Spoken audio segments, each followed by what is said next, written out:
thing is, I don't even feel that bad just because Lucky Fool, I think, is going to win pretty handily again. I don't think that we're cheating most people out of anything. They're probably laughing. I just love how I'm casting. I just hear, ah, and I turn and you're clutching your ears. That's it. Get it off of me.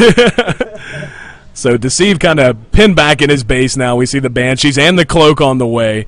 All right, turn the echo again. All right, there was some echo. Hopefully that's been sorted out once again. You guys can hear me too. You're coming through just fine in my ear, brother. So Lucky Fool getting that expansion up as he continues to kind of anal rape everything that Deceive's trying to do up here at the front. Going to move in, yeah. And again, the tank's going to be way late to siege. That one's going to die. That one's going to die. Now the Banshee has free reign to rain terror upon all that is Deceive's main base here. And, yeah, Lucky Fool pretty much going to win again.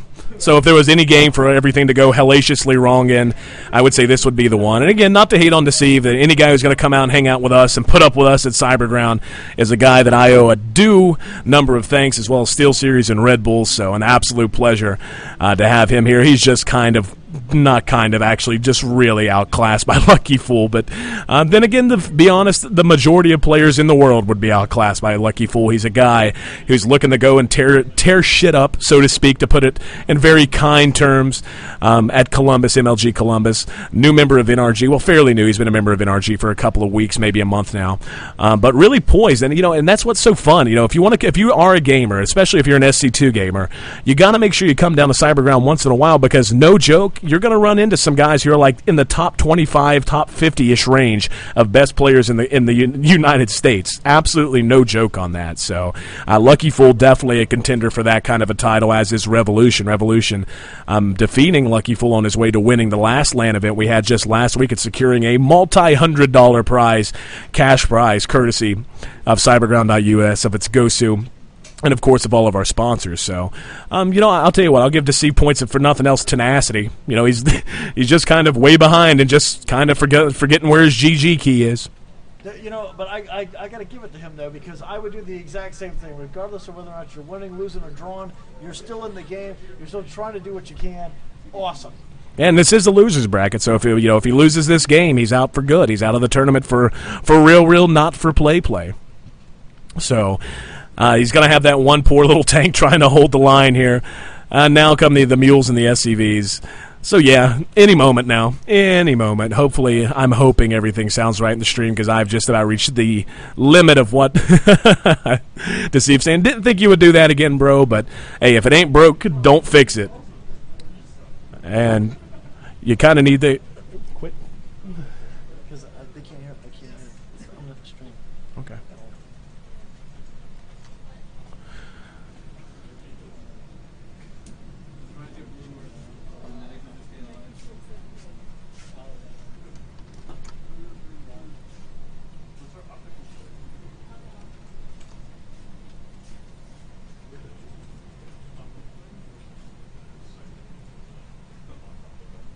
You up as high as you can go.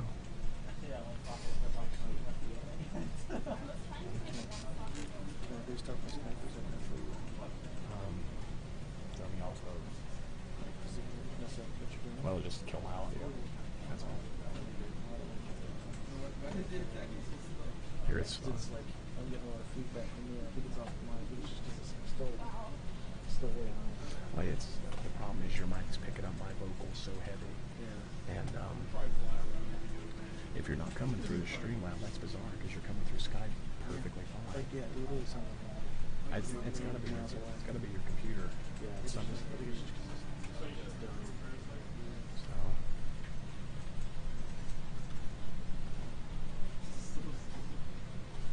I've got some music going just for the moment.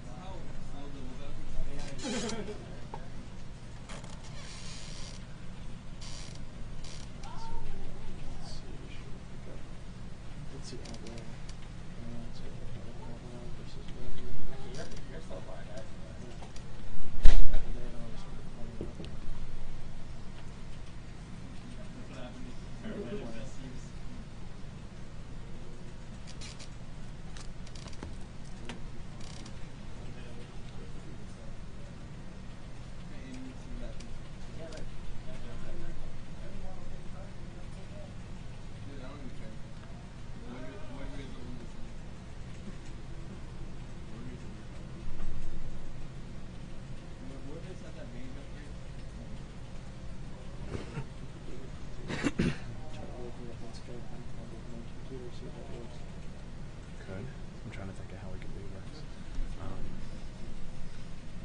headset mic not working right? It was coming in. It was coming in okay, and I could switch back to it.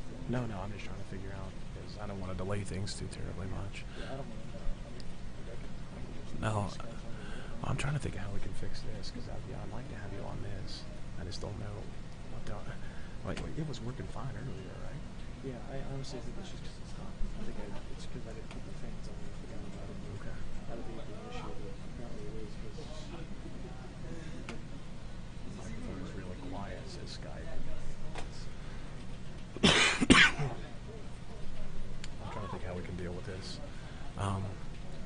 Is this unidirectional? Does it record from that side and this side? Let me try scooting this way. Yeah, that's what I was trying to do. Myself this way, so Fuck. Trying to think, is there... I wish we had a big muff to go on it. Like a big... yeah, I mean, I can do that. I'll figure out a way to deal with it. I mean, if it's... I guess the question is, are they hearing the echo? If they're not hearing the echo, I'm sure I can just talk with them without where it is. Because it comes through the board and it connects to the But if it's not... I'm just hearing you like talk, and then Lee, it sounds like I'm talking, but it sounds like I'm talking to them. You're talking into this one? Yeah, but like it literally sounds like I'm like this far, like if I'm here, I'm talking into that microphone, but I'm talking into it. It's just really quiet. Okay. Yeah, that's fine. I can just, if it's not an issue, I can just cast without these on. That's fine. So you want to try that? You want to try that? Do what else? I said, if so long as it's not fucking up the sound of the stream, I can just cast without these on. Yeah. You know, and you want to try that and see how it works? Okay, cool.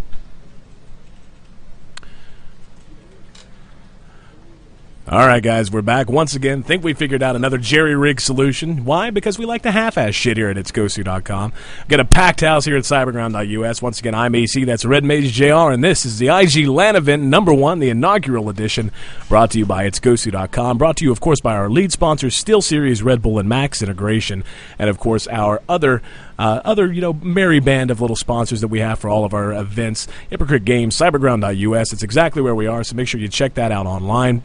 And if you happen to be in the Fairfax area, come by and say hi to us.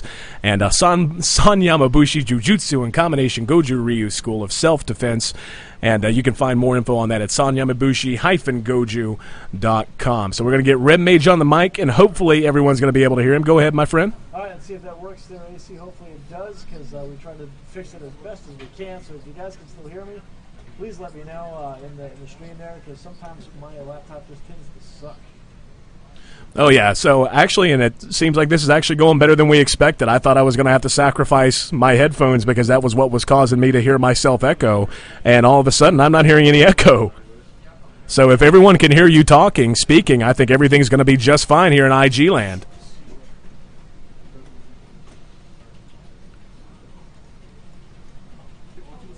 Sounds like it's really far away, so yeah.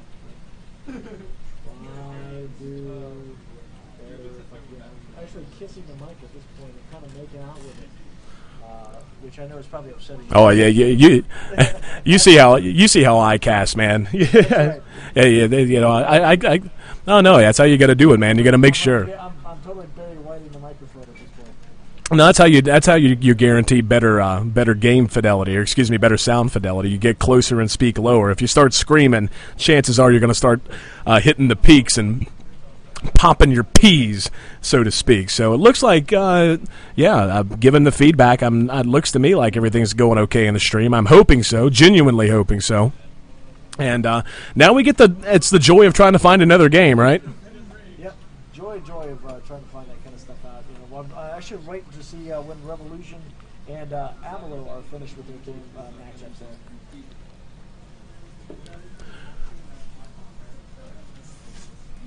So I see a little bit of talk in the chat all about all of our weekly events. Going to pop that calendar up for you one more time. Probably won't be the last time for the evening, but I'm sure going to act like it is. Beta divisionals, alpha divisionals, omega divisionals, etc., etc., etc. Our IG Cups, always going to be more than a $100 grand prize. We have that the second Saturday of every month. Our King of the Hill event, our Faction Wars, $500 grand prize on that for 6 of the best teams in the country. We're going to be bringing you the VODs and the replays and all that fun stuff on that as well. And, yeah, actually it looks like people are much more interested. Arkansas says it sounds like I'm talking to myself. Yeah, because you're literally not hearing me whatsoever. You're not coming through the stream at all? At all. Like, it sounds like I'm talking through a tunnel that's, 8 miles long. Okay. Well, you can try and crank the volume up a little bit more if you like. I don't think it's the tunnel.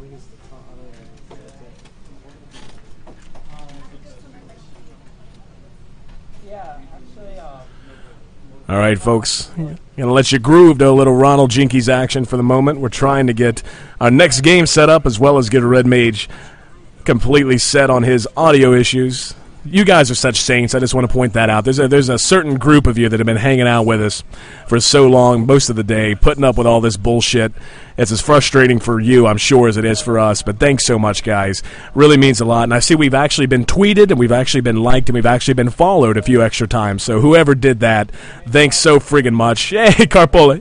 Hello, YouTubes.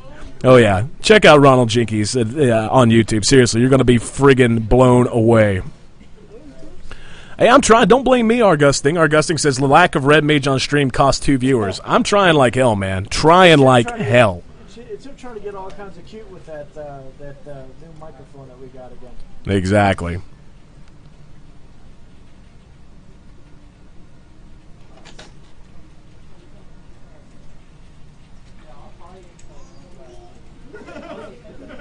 Alright, so hopefully that works and we're back in action here. Let's see if that does all the work for me.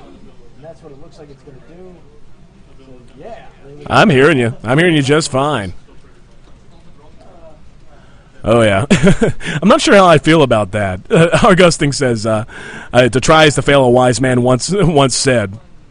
And that means he's implying that we're failing right now, like failing hard. Not sure how I feel about that. And yes, we are cool, Infamous. Infamous 11, we are cool. Yeah, no, we're definitely failing pretty hard.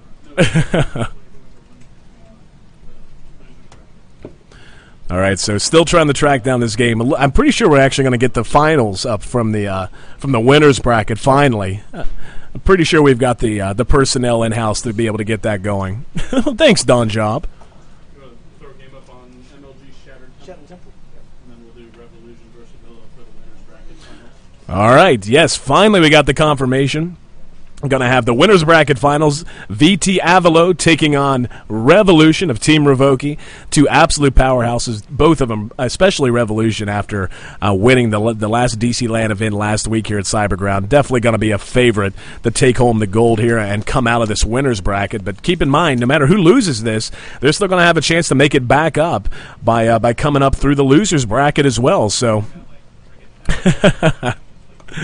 well, let's see, the thing is, I like being awesome for the viewers and everything. I'd kind of like to do it without failing. I really would. And the thing is, it's not even like we're failing per se. I mean, it's just, some things have kind of gone wrong on the audio side. We've had some computers overheat. We had one of the better players in the house actually unplug our entire rig midstream. So, then again, I can't exactly take credit for that. Poor Lucky Fool is never going to let that go. No, AC's never going to let that go is what you mean. I'm going to be picking on him, exactly. So... Oh, yeah. So, two great players. We're getting ready to jump into the game. Once again, guys, thanks for hanging out. I am AC, that's Red Mage JR, and this is the IG LAN event #1, brought to you by itsgosu.com, by SteelSeries, by Red Bull, by Max Integration, and by the rest of our merry band, Hypocrite Games, Cyberground.us. That's where we are. Check them out online, and come down and see us if you happen to be in the area, as well as Sanyamibushi Jujutsu and Combination Goju Ryu School of Self-Defense. You can find them at sanyamibushi-goju.com. So... we're counting down, and this is going to be a hell of a series. This is a best of 5? Did we decide? I think this is a best of. Let me double check here. This is a best of 5. Yes, it is. That's what I was thinking. Who's up by 1? Or is this the first? Huh? Okay. Game one. Okay. I thought we were down one, so looks like we're up. All right, zooming right into the action here. Payoff moment for everyone who's put up with our shenanigans on the stream. Revolution taking on VT Avalo. It's going to be on Shattered Temple, going to be close spawns, and it's some TVT action. And really, Revolution and VT Avalo really are kind of opposites in terms of how they happen to play, or at least the styles they have a tendency to favor. VT Avalo tends to favor a little bit of early aggression, leading to just that super slow siege expansion, using a ton of tanks, doing crazy Brood War-esque stuff, like throw down missile turrets into the middle of the map. And Revolution, on the other hand, tends to be much more active. He tends to go with much more APM-intensive maneuvers, does a lot of harassment, favors bio in almost all of his matchups. So going to be a hell of a matchup here, Red Mage. Oh, yeah, we're going to have tons and tons of things going on here. And, I was wondering if... Sorry, Rev was wondering if it was the MLG version of Shadow Temple. Of course it is. So they are going to have the close spawn positions here, or the close air positions, I should say. So this is going to be a huge play-in right there for Avalo, because like you said, he does tend to favor the early harassment, those drops, things like that. And Illusion tends to be a little bit more, I can't say wonky, but, very arduistically. Yeah, well, he has a very thin play style. It's anytime you watch Revolution play against a player who's going to be of his caliber, which Avalo most certainly is. Anytime you watch him play, it seems like he's going to lose about 3 or 4 times each and every game. But he doesn't. He just kind of pulls SCVs and somehow survives and somehow makes it to a mid-game, and then all of a sudden he just rolls out with his army that you have no idea how he got. You go and check the income tab, and he's got like 30 more harvesters than his opponent, despite losing 20 of them because he had to pull them to try to defend. And it's just, this really crazy play style that is actually super-duper effective. It's just almost a pain to watch because you feel like he's going to lose almost every time you watch him play. But, and it's going to be fun to watch that matchup against Avalo's, it's a bit of a misnomer to call it bend but don't break. Avalo is just like, no, I'm just not going to break. I'm not going to bend ever. I'm just going to make a bunch of tanks and dare you to push into me. And to see the way that those two styles match up is always going to be a hell of a lot of fun. So the scout there arriving for Revolution going to be sniped down. And here we go. Avalo going to poke up and notice that there's that barracks, naked barracks. No tech lab, no nothing on it as of yet. With those supply depots there as well. So early game stuffs. And... it's something that we don't really see. Revolution, doesn't favor it, but he does like to use Banshees in some circumstances. We saw him use that on Zelnaga Caverns earlier on today. And given the close air positions here, you got to think actually he's going to get that second barracks up, so screw that. Second barracks and hiding himself a command center down here at the gold minerals, so... That is actually a smart move. Don't even bother taking down those destructible rocks. Just set up that command center right there. Just let them long mine it, because really by the time you get those destructible rocks down, put the thing there, you're already you're already losing money at that point. So this is the best way for him to come out on top, really, and just stream ahead. Well, what he's going to have to watch is his timing on this. If Avalo decides to put on a lot of early pressure, like a lot of Hellion pressure, as he is kind of wont to do a good majority of the time, and he does spot it, he's going to be in a lot of trouble, because right now he's basically relying on these 2 little supply depots to hold him together while he gets up to a much higher racks count. So he's got a few Marines here in the middle. Quite a dangerous spot for them to be in if Hellions do make it out onto the board. No indication of that as of yet, though. Looks like, okay, now Avalo gonna go ahead and get that tech lab on and the blue flame research. So this is actually very, very dangerous for Evolution. It looks like he's just going to go with a mass barrack style once he gets that gold up and running, and probably try to use that to maybe secure a win, or if it doesn't work, to try and transition into more tech with an economic advantage. The problem is he's going to be super duper Marine heavy, and if Avalo favors a high Hellion count with the blue flame, it's just not even going to be close. I mean, he's just going to literally roll over top of Rev. Oh, yeah, and we saw Rev doing a great job, Revolution taking a great job there, going up to make sure there was no expansion up and ready to go for Avalo, so that way he can make sure that he can time himself correctly. You're absolutely right about that. It's all about timing right here, because at some point Avalo, it's going to click in Avalo's mind, how is he getting all that money, and how is he doing it so quickly? So that one of 2 things again. He's hiding an expansion somewhere at one of the things, and never mind, he's going, okay, never mind, I was going to say that looks like he found it, but no, it's Illusion's taking out the destructible rocks. I guess to move that just a little bit more, get him off that choke point. Right. Which is smart because if Avalo does favor those tanks early, he'll be able to assault that command center pretty darn quickly without having to deal with all that center fallout business there. All right, so this is actually going to be spotted pretty well here by Revolution. He just saw that barracks lift up and move, so he's going to see the naked reactor. Now the factory going to switch over, so Revolution's going to have a damn good idea that Hellions are there. He did see the factory with the tech lab on it originally, so he's going to also be able to deduce that his opponent has gotten that blue flame, and he's got to be feeling kind of vulnerable at the moment. This is a hell of a lot of Marines. Don't get me wrong, this is kind of scary, and we actually had a drop happen, and wow, so many SCVs are dying here. Red Mage, he's managed to get him into a corner. Oh, the money shot takes out a gigantic line of Revolution's workers there, so we go to the 21 workers right there were just absolutely decimated. Oh, yeah. Absolutely decimated, making it 27 to 12 workers, harvesters right now. Absolutely amazing job there by Avalo, dropping them off just on the side there, right where the fog of war needed to be, and just snaked them right on by. So great job there, and we see that Rev is doing a great job dropping more and more of those mules down into that gold area, getting up those Marines as quickly as he possibly can, because you really want to mine that out quickly, and that way you can try to get that slight leg up. And really, last week, is it true that Rev only won it because Avalo wasn't here, or could it possibly be that Illusion really is that good? Right. Well, Revolution is a top tier player. Make no mistake about it. The question is he top tier in the way Avalo's top tier? We're going to find that out. And right now, I've had my eye on the income tab. This cold mineral hidden little expansion here for Revolution is keeping him in this game. It's about the only. Oh wow, another drop here by Avalo. So many dead Marines everywhere, and this is exactly what we were talking about, Red Mage. When Avalo favors his Blue Flame Hellions, he sees this gigantic Marine-only army. He can basically just pick and choose his moments to do massive, massive damage. He's way behind in terms of the command center war, but he doesn't know that, and that's kind of the beauty of this.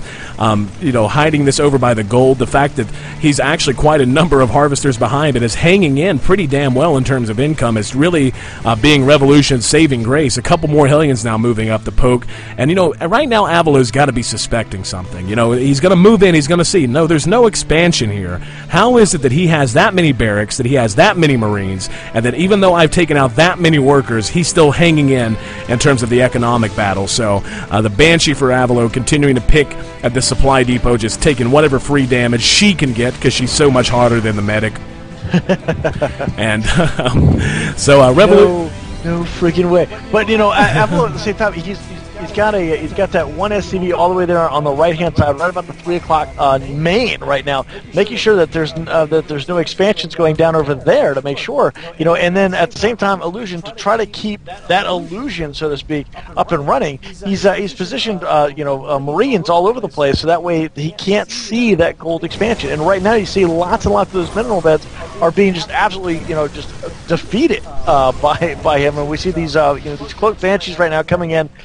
Doing what they can, try to take out those reactors. More and more Marines coming in right now to try to. Well, there's 4 Hellions just hanging out over here on the western side of Revolution's main, literally just kind of chilling, doing nothing, not moving at all, which is baffling to me. Now it looks like that's why they're chilling. He's going to get 7 of them together, and he's going to go for a money shot here, Red Mage. So here he goes, rushing straight for the Marines. The Marines going to be in a lot of trouble. He's got to control it just right, managing to pick off a bunch, has yet to lose a single Hellion, and now the Banshee's joining in the action, and this entire army of Revolution just melting, literally melting in front of Avalo, and really Revolution in quite a bit of trouble now. He's going to be able to go to work here at the SCV line. Gold expansion be damned. This is just crippling right now. The majority of Revolution's force wiped out. They're going to continue to go to work, and he's having to use landed Vikings to try and deal with this. That's desperation. Oh yeah, 33 total workers just ruined right there for Illusion. 72 total units killed by Avalo. Just unbelievable amount of damage that he's just inflicting on him right now. We see a drop loading up right now for Illusion. He's like, well, you do it, I can do it too. It's like this is going to turn into like some sort of rumble in the jungle here, because they're just going to keep going back and forth, and there's no missile turrets on Avalo's side. This drop's going to go down. He should be able to see it with everything he's got going on there. So yeah, he definitely sees that coming into play. So He just needs to get over there as soon as he can and try to do what damage he can. He takes out a couple of units, but other than that, those tanks and he did lose that one Hellion and a couple other Marines, it looked like, but other than that, not as massive a damage as Illusion could have wanted to do. Oh yeah, and and again, you just have to keep going back and forth the income tab. Revolution, that hidden base really is what's saving him right now. He's actually ahead in income despite being behind in harvesters. That's just bizarre. And Avalo's got to know something's up. A guy who plays and is that skilled, and has the kind of game sense that Avalo's going to have, he's got to know. He's seen the multi-barracks. He's seen the reactor on the starport. He's seen that there is finally just now going to be going down an expansion. He has to know there's a hidden base somewhere on the map, and Revolution, not content with just the one, wants to hide another one, sticking it up roughly that 2 o'clock position. So, and really, you can't blame him. That's what saved him. That's what's kept him in. And Avalo's he's going to have to be careful. He may not know it yet, but he's in dangerous position of losing his relevance in this matchup. If Revolution can get all of these bases saturated, there's just going to be no way for Avalo to keep up off of 2. Oh yeah, and he was doing such a great job keeping this hidden. Avalo completely ran by the gold, going right into that 3 o'clock expansion, natural right there for that base. And so judging by the I forget who it was, but on Metalopolis picked up his thing and put it right in. Major battle going on right here. There was a big drop. And looks like the Hellions cleaned that up without even trying. Yeah, that's all you see is dead flesh everywhere.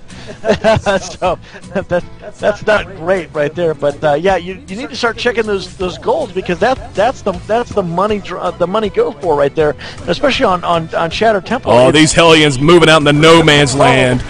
Definitely not where they want to be. Avalo going to turn and try to fight this. The tank's now rallied in, though, and as valiant as this has been out of Revolution, what does he have to defend? A Viking, a couple medevacs, and a couple of Marines against this kind of tank count supported with Blue Flame Hellions? Pretty much, as soon as Avalo decides to push here, he's going to get the GG. Yeah, because this is exactly what we've seen Avalo excel at. Tank hopping and just throwing down more and more things, and now you see those missile turrets are going down right there just outside of Illusion's base, and now he's just shelling the absolute sin out of everything. Well, he actually lost a good number of tanks there. Now Revolution going to try and push in. The Marines just eaten alive, and now you can't really call these bad-mannered missile turrets, but it's kind of weird to see them built at your opponent's own friggin' natural. But he's got the siege tanks in position. The Hellions are rallied in from his base. And, this is going to be GG. Not a whole lot Rev's going to be able to do about this. Just going to be the slow creep with all units rallied in, unless he can find a way to maybe interrupt the supply line. But I don't see that happening. In fact, we see that this command center is on fire. And all these SCVs are caught in a terrible position. You can't see them, but all of them, that's got to be 30 or more, at least SCVs, all dead and dying, laying in pieces here, right behind the refinery. It's like V for Vendetta, take them out behind the chemical shed, That's right, and Avalo finally, after a couple of shelling there by those siege tanks, was able to get in there and really clean up the gold expansion there.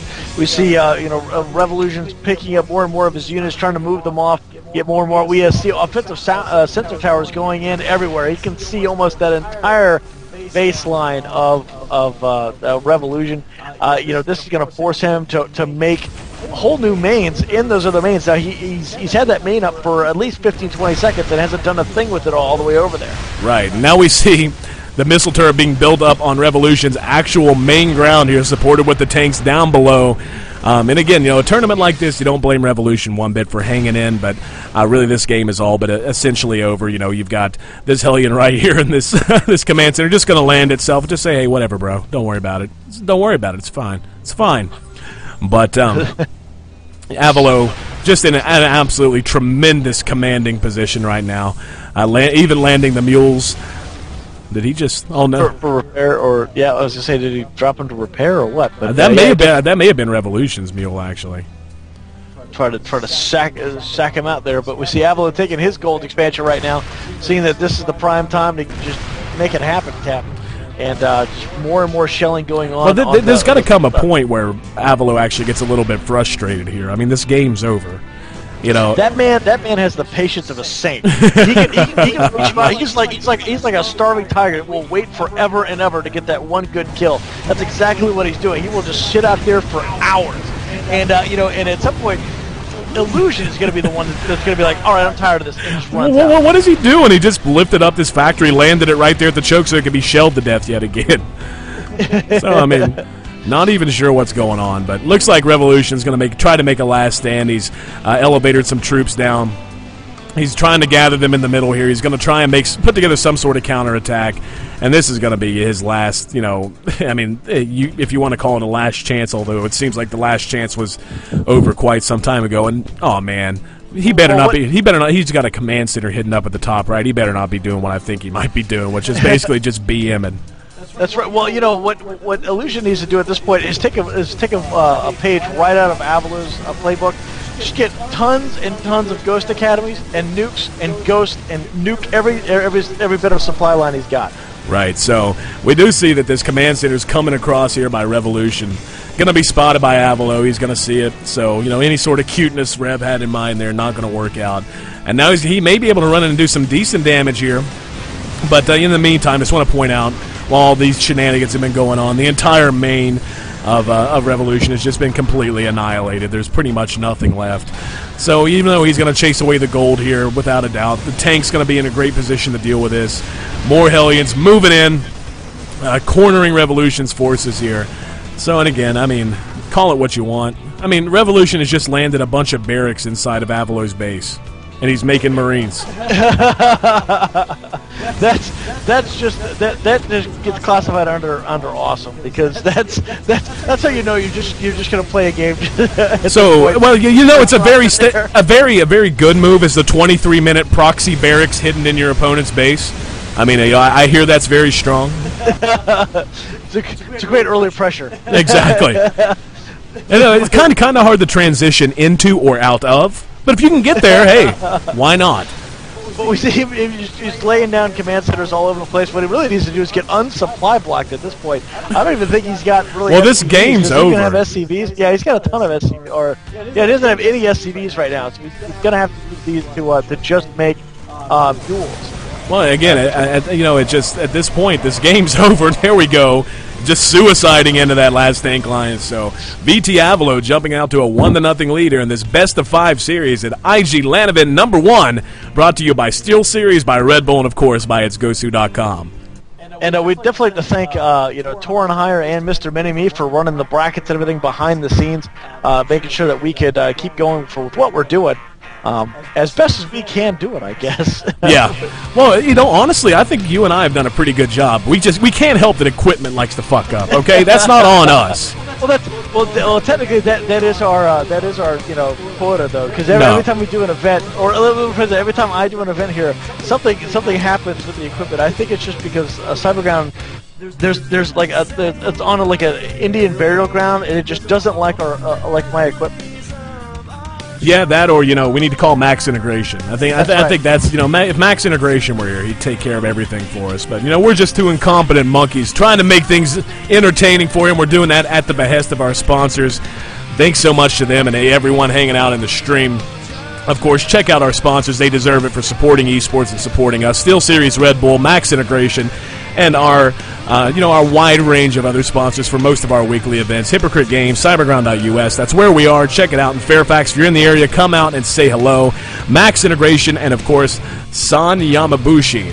San Yamabushi Jujutsu and Combination Goju Ryu School of Self-Defense. Find them at sanYamabushi-goju.com. So music credits, got to do this once in a while just to make sure that these guys don't get pissed off and try to sue us. HaloTopic.newgrounds.com, MySpace.com/Indigo League, and Ronald Jinkies at RonaldJinkies.com. So thanks so much. We got a packed house here at Cyberground. It's an absolute blast. We're moving into Game 2 forthwith, mighty quick, as soon as I can get the invite anyway.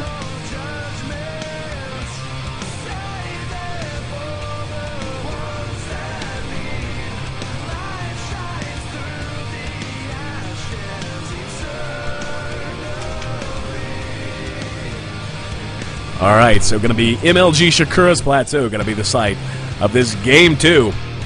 And really, as much as we've called it, when Revolution and Lucky Fool were just kind of outclassing their opponents, got to call it there, I'm not going to lie. Revolution seemed to be thrown off from the very beginning. He seemed like he didn't really, he was kind of on his back foot the entire match, you know what I mean?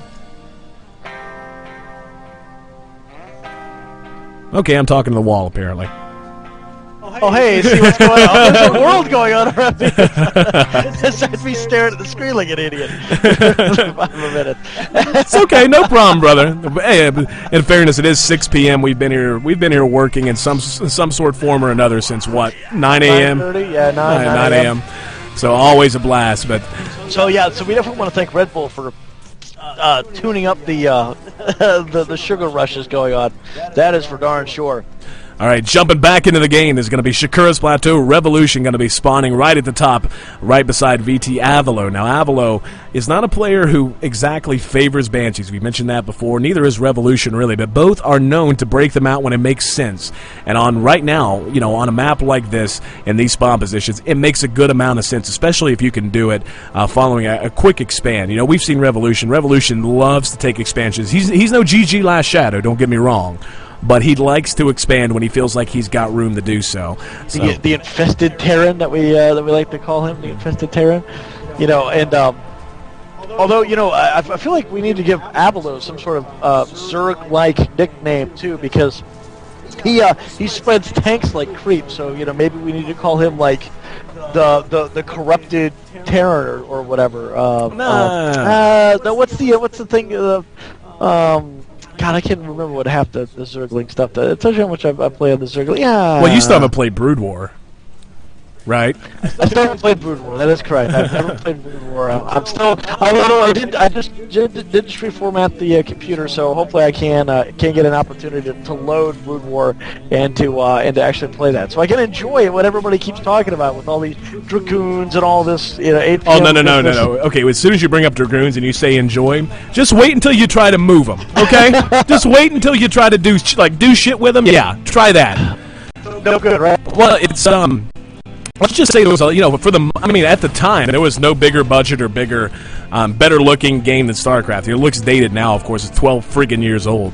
But you can tell, they kind of cut the budget from the AI pathing at StarCraft. They threw that behind the voice acting, behind the story writing, even behind the artwork. Again, if you look at it now and say you're one of these young whippersnappers like Revolution, 15 friggin' years old, was 3 years old, 3 years old when StarCraft came out. But that's saddening to think. Yeah, isn't it? Are we not freaking old, man? Yeah, I mean, I was around when the original Diablo was released, so that's. Oh, you kidding me, dude? Oh yeah, I used to tear that up. Super old thing. Oh, and we do have a Avilo Ling is what they're saying. No, Avilo Linging. The Aviling. Aviling, yeah. So the Aviling. I guess that kind of rolls off the tongue a little bit. Isn't that right, Arkansas? I'm sure you're well acquainted with his tongue. The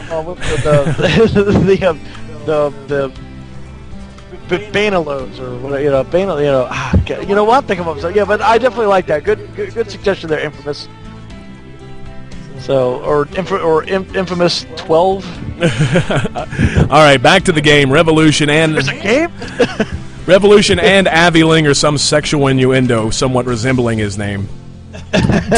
taking their expansions roughly the same time. We see the bunker going down for Avi as well as for Rev. So, and again, these are guys that know each other very well. They're always here at Cybergrounds and probably practice with each other more than from time to time. So the build's looking very, very similar. The factory going to be up a little bit earlier for Avi, though. That's no. Yeah, all of a sudden now I can't remember the correct way to pronounce his name. You've got me all flustered. Avalo. Avalo, yes. I was like Avilo. It's like Avilo came out, and I was like, that doesn't sound right. But it's just sorry about that. But anyway, the build's looking very, very similar out of both players now. So given that Avalo, well, really, I mean, at this point, I don't know what to expect. Both players kind of went with their bread and butter builds last time. Again, Revolution just favors Marines so heavily. He's a big-time bio guy. He finds them to be so useful. I mean, we chat with him between matches, and he always talks about how he likes to use the Marines, a Marine King Prime sort of a style, if you will. And it just, be honest, got eaten alive. I mean, they, really had no chance to succeed against Avalo. And but Avalo, again, he's not one to just. He likes to mix things up, and we see the starport being built on the tech lab here, which again is not surprising given the proximity so far as the spawn positions, given that it's close air. So I'm going to see a little bit of Banshee play, and if nothing else, I'm a little surprised that we're not seeing any indication of that out of Revolution. I really would have expected that. He does have a starport building, and yeah, he's got a tech lab building right beside it, so actually he is going to be favoring the Banshee. So Raven out first for Avalo, though. Wanting to be super safe and guard himself against Ravens before he starts any Raven production of his own. And I'm a huge fan of the Raven. More or less in the rushing, not so much in the passive, the detector sense. But the Ravens can do a lot of damage if they're used properly. And right. I have a feeling that Avalo can really do a lot of not just damage, but but map awareness with those friggin' things. We do see that Illusion is going to go ahead and go for the Banshees with the cloak. He's going to put that 200 investment. And again, this is just, you can't help but feel bad for Illusion. Avalo just had his number last game, and already Avalo's got his Raven out. He's going to have the point defense drone. He's going to have everything he needs. So, I mean, it's just like it seems like he's got Illusion's number all over again. What Illusion's trying to favor here just is not going to be effective at all. Oh yeah, and as my good friend Jack Burton always says, you don't want to go into a fight underarmed or undermanned, because we see now that Banshee is starting to move across the board now, and boom, it's going to get met by a Viking and a Raven, so that's going to completely negate anything that Banshee was hoping to do, not just the harass, but also the cloak and the getaway. Well, at this point, he needs to cancel that cloak research. No reason to get that now. He's actually going to lose the Banshee. Is he going to cancel it? Needs to cancel the cloak. Cancel it! I don't think he's going to cancel it. He didn't cancel it. Oh, that's a wasted 200 yeah, right there. And 200 at the 9-minute mark. That's a ton of friggin' resources, man. That could have easily been a third expansion. That could have easily gone into something else besides what you're doing. We have money scans going down on both sides. See what it is. Avalo's done a great job walling himself kind of in with that bunker and that starport, making a nice little natural choke there, almost almost reminiscent of Crevasse. And we see more and more units piling in right there. Avalo's got that nice little beam of the Raven, the two Vikings, and the Banshee there in the background. We see him dropping an engineering bay and an armory. That means he's going to go right for the upgrades for not only his Marines but also for his aero units. This is going to be absolutely devastating to a Revolution once he starts turning out the tanks, the Hellions, and going for his basic build-up. Because he doesn't need to fix it. Right. Well, and again, right now you can tell, and if you're at all acquainted with Revolution's play style, you just know he's thrown off. Revolution likes to be active with units. He likes to do drops. He likes to do harassment. He likes to always be doing something. And instead of that typical style, which we see him use to such great effect in almost every other matchup, look. He's already turning away that Banshee again. Oh, yeah. Exactly. So, I mean, just given that he's using this Banshee here, that's going to be the second Banshee he's lost. He didn't cancel the cloak. And, what I was going to point out, he's got Marines hanging around the back of his base. And that's not to say that's a bad move. If you're worried about stuff, you can do that. But just looking at how Revolution looks right now compared to how he looks in the majority of his games, he's got tanks, he's got Marauders, he's got the basic composition. But they're just massing here at his ramp. They're massing right at this natural. That's not how Revolution tends to play at all. And I think that's a product of Avalo just having him thrown off his game just a little bit. Oh yeah, and right now we see him. Avalo's not really hiding that command center, but he's hiding the construction. He's going to take that lower left-hand main, and that's going to be perfect for him because he's going to be able to take that. He's going to be able to defend it fairly well because he can always build in more inside that main. And that is one thing I do love about this map. There are so many of Avalo's trying to.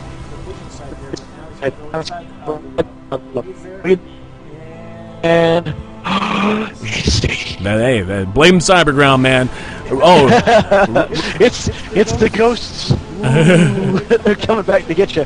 But Avalo managed to defeat those two Marines all by themselves and move himself down in here to control the both of these medevacs trying to run away. One fully loaded is going to get dropped. So, again, Revolution trying to do something, trying to do anything to get in Avalo's face and throw him off his game. But every drop, every air harass, everything he's tried has not just been turned away, it's been embarrassingly defeated.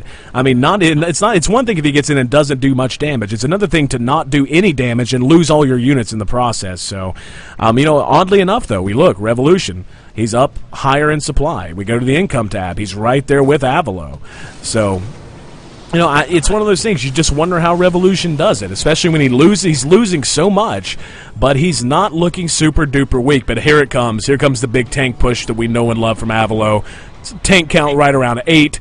He's mostly a tank army here. A handful of Hellions going to try and augment this a little bit. He's already spotted that expansion there at the third spot by Revolution. Going to lose that without a doubt. He's not going to be able to push back with this sort of a mix, just Marines and Marauders, a handful of medevacs. So, yeah, going to have to lift that and pull back. And now comes a time where it's like, okay, you're on a clock. Whenever you're playing Avalo and he gets across to your side of the map, your half of the map, start sieging up and rallying in units, you have a set amount of time where you can either push him back, do something to drop his base to harass him, to pull his force back, or just let him pull back on his own. Okay, Avalo, wait to make me look like a moron, bro. That's right. Well, it's one of those things. Once you see that sensor tower goes down, and there's offensive sensor towers going down all over the board right now, it's one thing because that's going to make your opponent move, because even though he can't see exactly what units, he knows you're there. You can't hide from him. Right, well, here we go. Going to have a battle in the middle. The Marine's going to stem and then run away. Going to take one gigantic shelling in the mouth. Going to lose a handful of tanks as well. So Avalo coming out what looks to be quite far ahead here. The point defense drone even being dropped here by Avalo. So, Avalo, doing his thing, trying to maintain the center of the map. I'm still not sure why he pulled back from the position he was in. I'm not sure why he pulled as far back as he did, if nothing else. Probably could have been in this position and sieged up before his opponent even tried to move forward. And now Avalo making great use of this Banshee. Looks like, gonna force us another stem out of these Marines. Just picking at these tanks, finds another tank right on the other side of these high ground weeds, and actually manages to goad a couple of Marines out. Manages to take down the tank as well. So the supply getting very, very close between these two players. Just a deadlock here in the middle. Oh yeah, just absolutely insane right now. That one Banshee was able to take out the one tank. And, just scans going down on both sides of the board right now. Avalo going for a drop. He's now going for the long route, making sure that there's no expansions down there in the main or the natural on the lower right, just to see what he can do. He's starting to pull major back push here in the middle. Revolution decides to stem and go for it. All these tanks, though, just way too high a tank count here for Avalo. Manages to clean it up. The Vikings land, I don't know, guess just to dance a little bit, to celebrate. Jumps him back up in the air, and now he's going to have all the freedom in the world to push back onto the other side of these reeds. Even going to try and drop, it looks like. Oh, he's actually going to put him up on the high ground here and siege up. So just, again, this slow, creeping, lumbering style out of Avalo, slowly taking map control and forcing his opponent further and further back. Oh yeah, and that's exactly kind of what you want to do at this point. Just push in when you can, and just do what you can to just completely offset your opponent there, even though it's funny because he's just inside the sensor tower thing, so his opponent knows he's right there. He's right there, and that's like the scariest thing in the world. He's there, and you have to go to him. It's absolutely horrifying. The only things that you can do is really just try to navigate a drop around all that and try not to get seen or blown out of the sky. That's about the only thing that he can do to really get behind that arm. Oh yeah, right now we see both players up to extremely high harvester counts, 77 for Revolution, 86 for Avalo. And really just Avalo looks just unbreakable at this point. I mean, just look at this army by Revolution. Doesn't it just look so thin? And it is. It's mostly Marines, a handful of Marauders, and some medevacs, sure, but medevacs don't shoot. Vikings can't shoot down. Marines get eaten alive by any sort of tanks, and Marauders need to be in bigger numbers than this if they're really going to try and take on a tank line like this. So, Revolution, really just with his back to the wall, is going to have to try and do something to either force Avalo back or to try and pull himself back to even. Oh yeah, now you see Avalo elevatoring up those units there into that main area, trying to get them either into a better position, or he's going to start getting another expansion or something. He's going to have to do something to really just box him in. And in a situation like this is exactly when Avalo starts going for those nukes. It just to continue to push his opponent back farther and back farther and back farther. He's getting all these upgrades to him right now.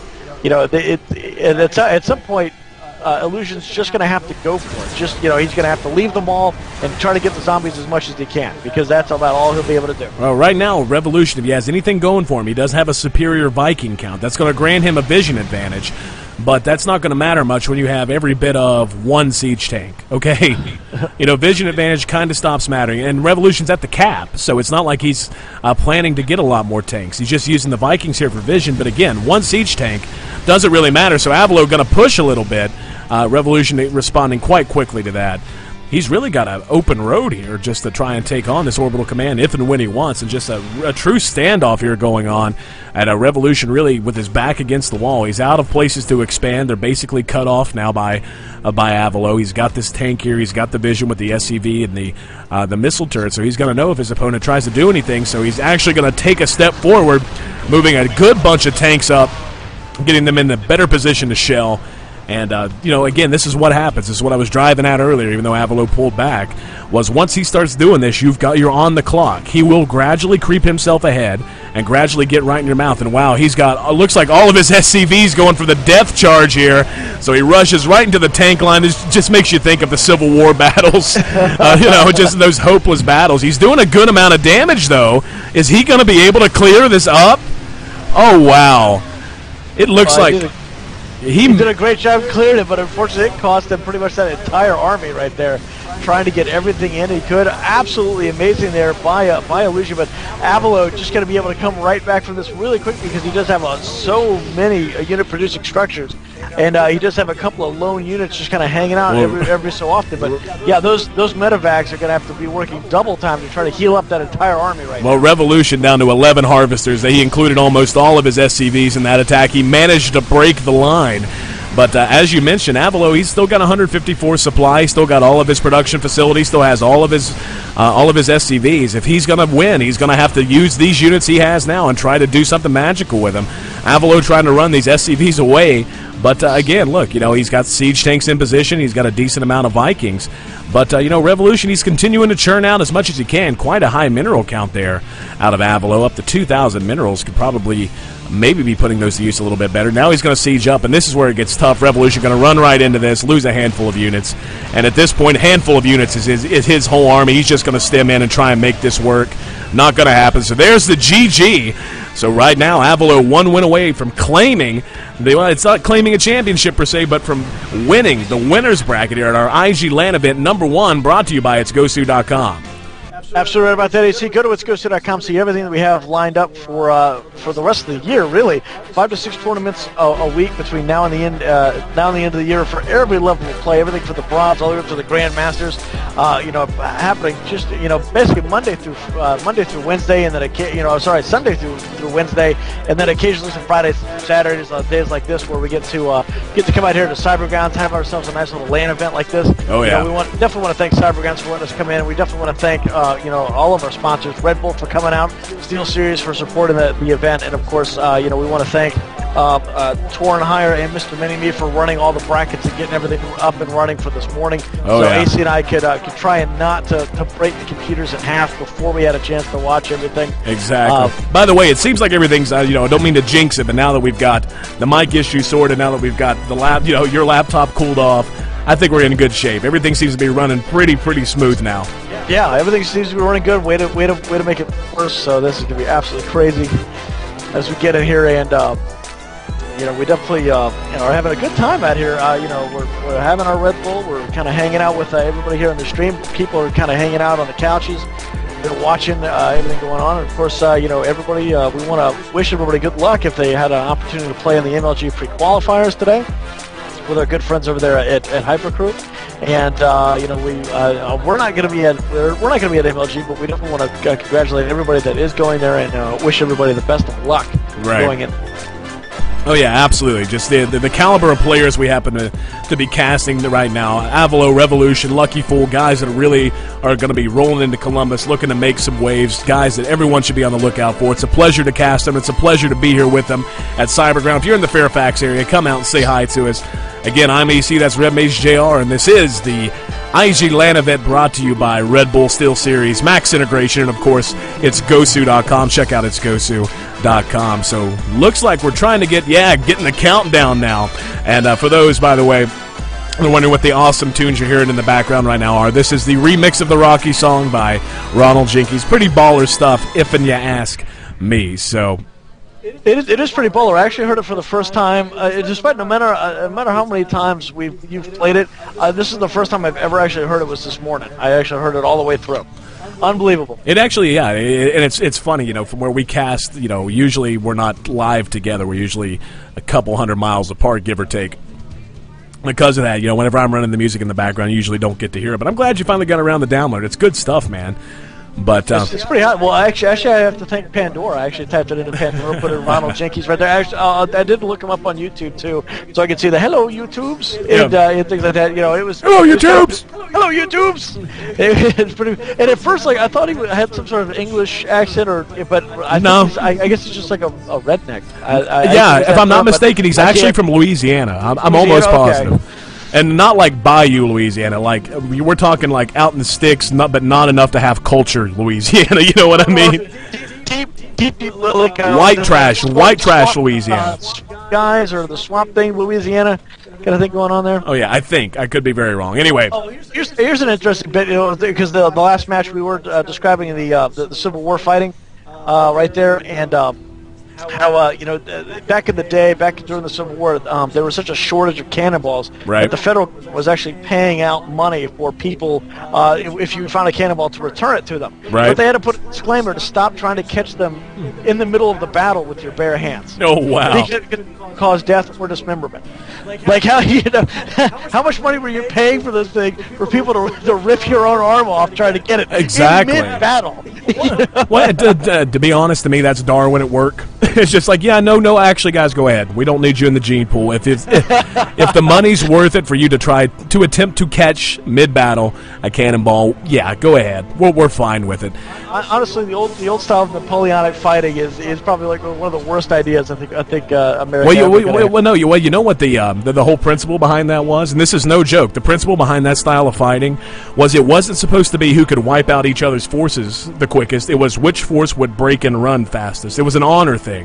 That's why they lined them up, and the idea was, we're going to dismember you and shoot you with these extremely soft lead bullets that literally tumble into your body and guarantee that at best, if you live, you're going to have something chopped off.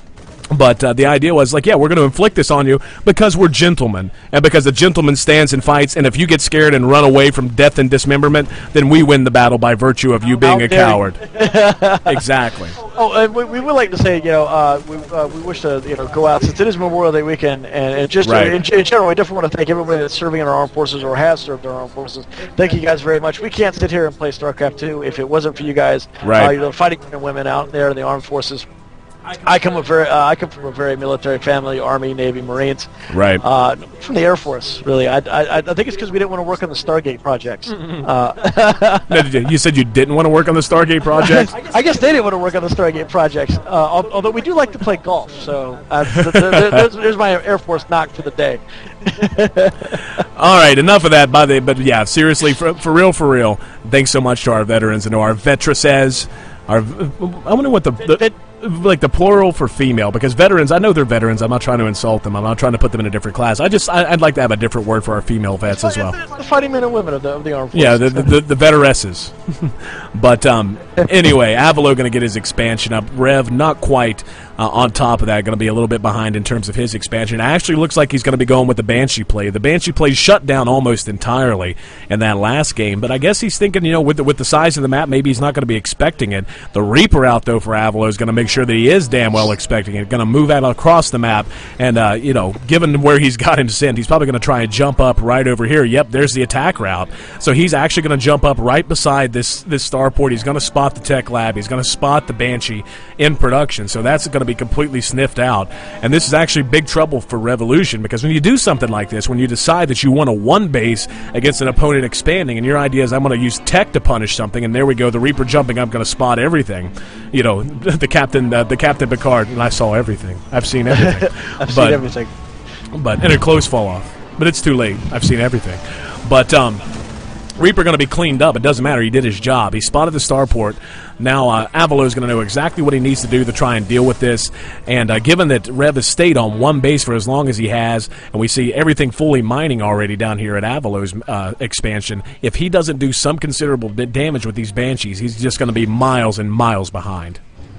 Oh, yeah, and right now, Illusion's doing a great job. He's trying to put in some sort of a defense to guard his expansion, but he's so far behind expansion-wise.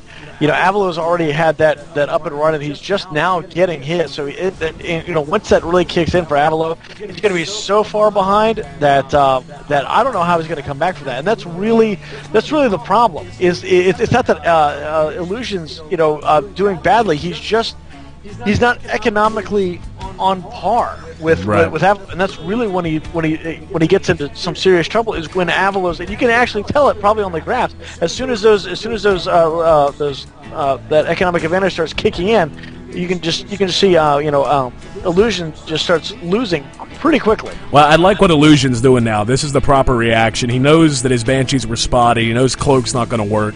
So he's going to push out now. And this is not all in its design or anything.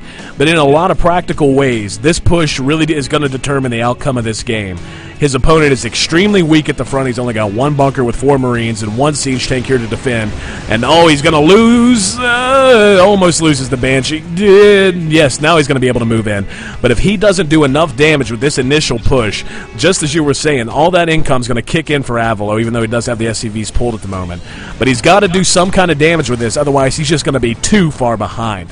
Oh yeah, he really should have laddered up those Marines there to try to get him into that base. Even with the high ground, even trying to get the high ground vision, Avalo's already He already knew it was there. He already pulled off all his SCVs, so he just needs to pull out and get out of there because he's going to lose that Banshee. He just lost the medevac. Right. It's don't lose more, don't throw away more than you already have. As Doc Brown says, that's it. No, yeah. Good reference. I love it. Save it for. Oh, by the way, we've mentioned the Magic card giveaway we do. The way that you win those in our contest is very simple. We make movie references like my friend just did. Normally, we're not going to call out what it is, and then you just send us an email. So all you have to do is be a nerd and know your nerd movies and your nerd TV series and that kind of thing, and you got a great chance to win that giveaway. Yeah, we had tons of submissions from the other day, but only 2 people could win. We do want to congratulate DJ Final and Dan Evasion. Right.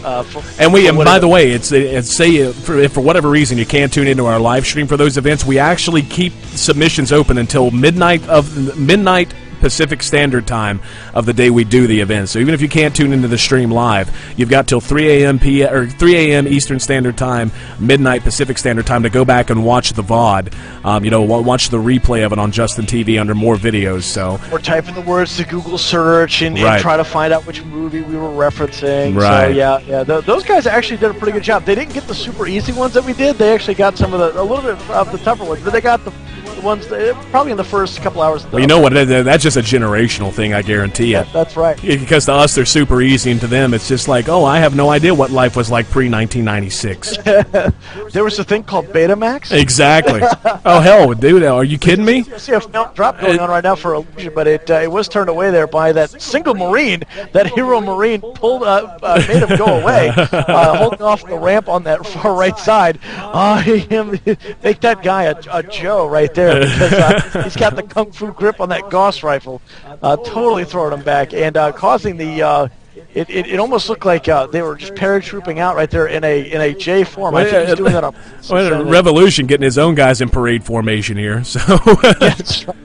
But so it looks like Avalo going to poke his nose out here, see if he can catch that medevac again. And then that's one of the nice benefits of getting Vikings. It allows you, of course, to be in the running if it ends up being a tank Viking battle. But it allows you to effectively, if you're active with them and if you use them correctly, you can actively and practically shut down a lot of drop action. So Avalo doing a great job of that. Revolution, looking good. He didn't do a lot of damage with that last little push, but I think he forced enough stoppage of mining. He managed to force Avalo to pull those guys off for so long that it really did kind of what he set out to accomplish. They're pretty close in Harvesters. Only 6 more for Avalo, despite having that expansion up so much earlier. And both players just kind of now, we saw that attempt to drop out of Rev, but now he's just kind of hanging back. He's just kind of doing his own thing. Doesn't seem to be in any hurry to force things. Oh, and at that point, really, you just gotta, do what you can. And I think last time, Illusion is trying to thwart the thing that we've been saying the whole time. Why did he win last week? It's because Avalo wasn't here, and I think he's really trying to go out there. It's it's almost like he's Captain Ahab. He's trying to go after that white whale of the win against Avalo. Can he be the first one to actually take down Avalo in this series? And so far, I think that's what's causing him to go. Is there's a lot of stress on him right now with that kind of thing. We did see Illusion try to get into that third area. He did kill off the hero Joe right there, but a couple of Banshees were there to thwart the rest of it. So, great job through there. But yeah, he's absolutely, just like Ricard said, the line is drawn here. Here and no further. And that's exactly what Avalo does with this stupid siege thing. Just lines them all up, and he just makes you go and get them. It's like, you can go to your own death, or I can kill you. Right. You're just gonna have to do it. Well, whenever your opponent pulls, he has a 200-ish army, and pulls everything he has, including his SCVs, and he manages to break your siege line, but you're still 100 supply ahead. That's a pretty nasty freaking siege line, man. That's an Avalo nasty sort of a siege line. So yeah, that is an absolutely brutal siege line right there, and that's exactly what you don't want to wind up in. And that's just I can't really say sickening, but it's a saddening fact of the whole thing. That you just don't want to get in there. And you see Avalo doing his trademark tank sieging with the missile turrets sprinkled on top. Just kind of cuz. As Martha Stewart would say about his SCT blade, it's a good thing. He just kind of throws stuff down those Hellions. Check it out for any other remote bases right now. We do see that scans are trying to go down. He's got to know that third base is up there, and of course Avalo's got his third base. He's throwing down a fourth base right now. He's probably going to dump that in right there in that natural fourth, just because he'll be able to defend that pretty easily as long as he keeps things out of the weeds. And is able to pull back those siege tanks a little bit more to give them a lot of vision.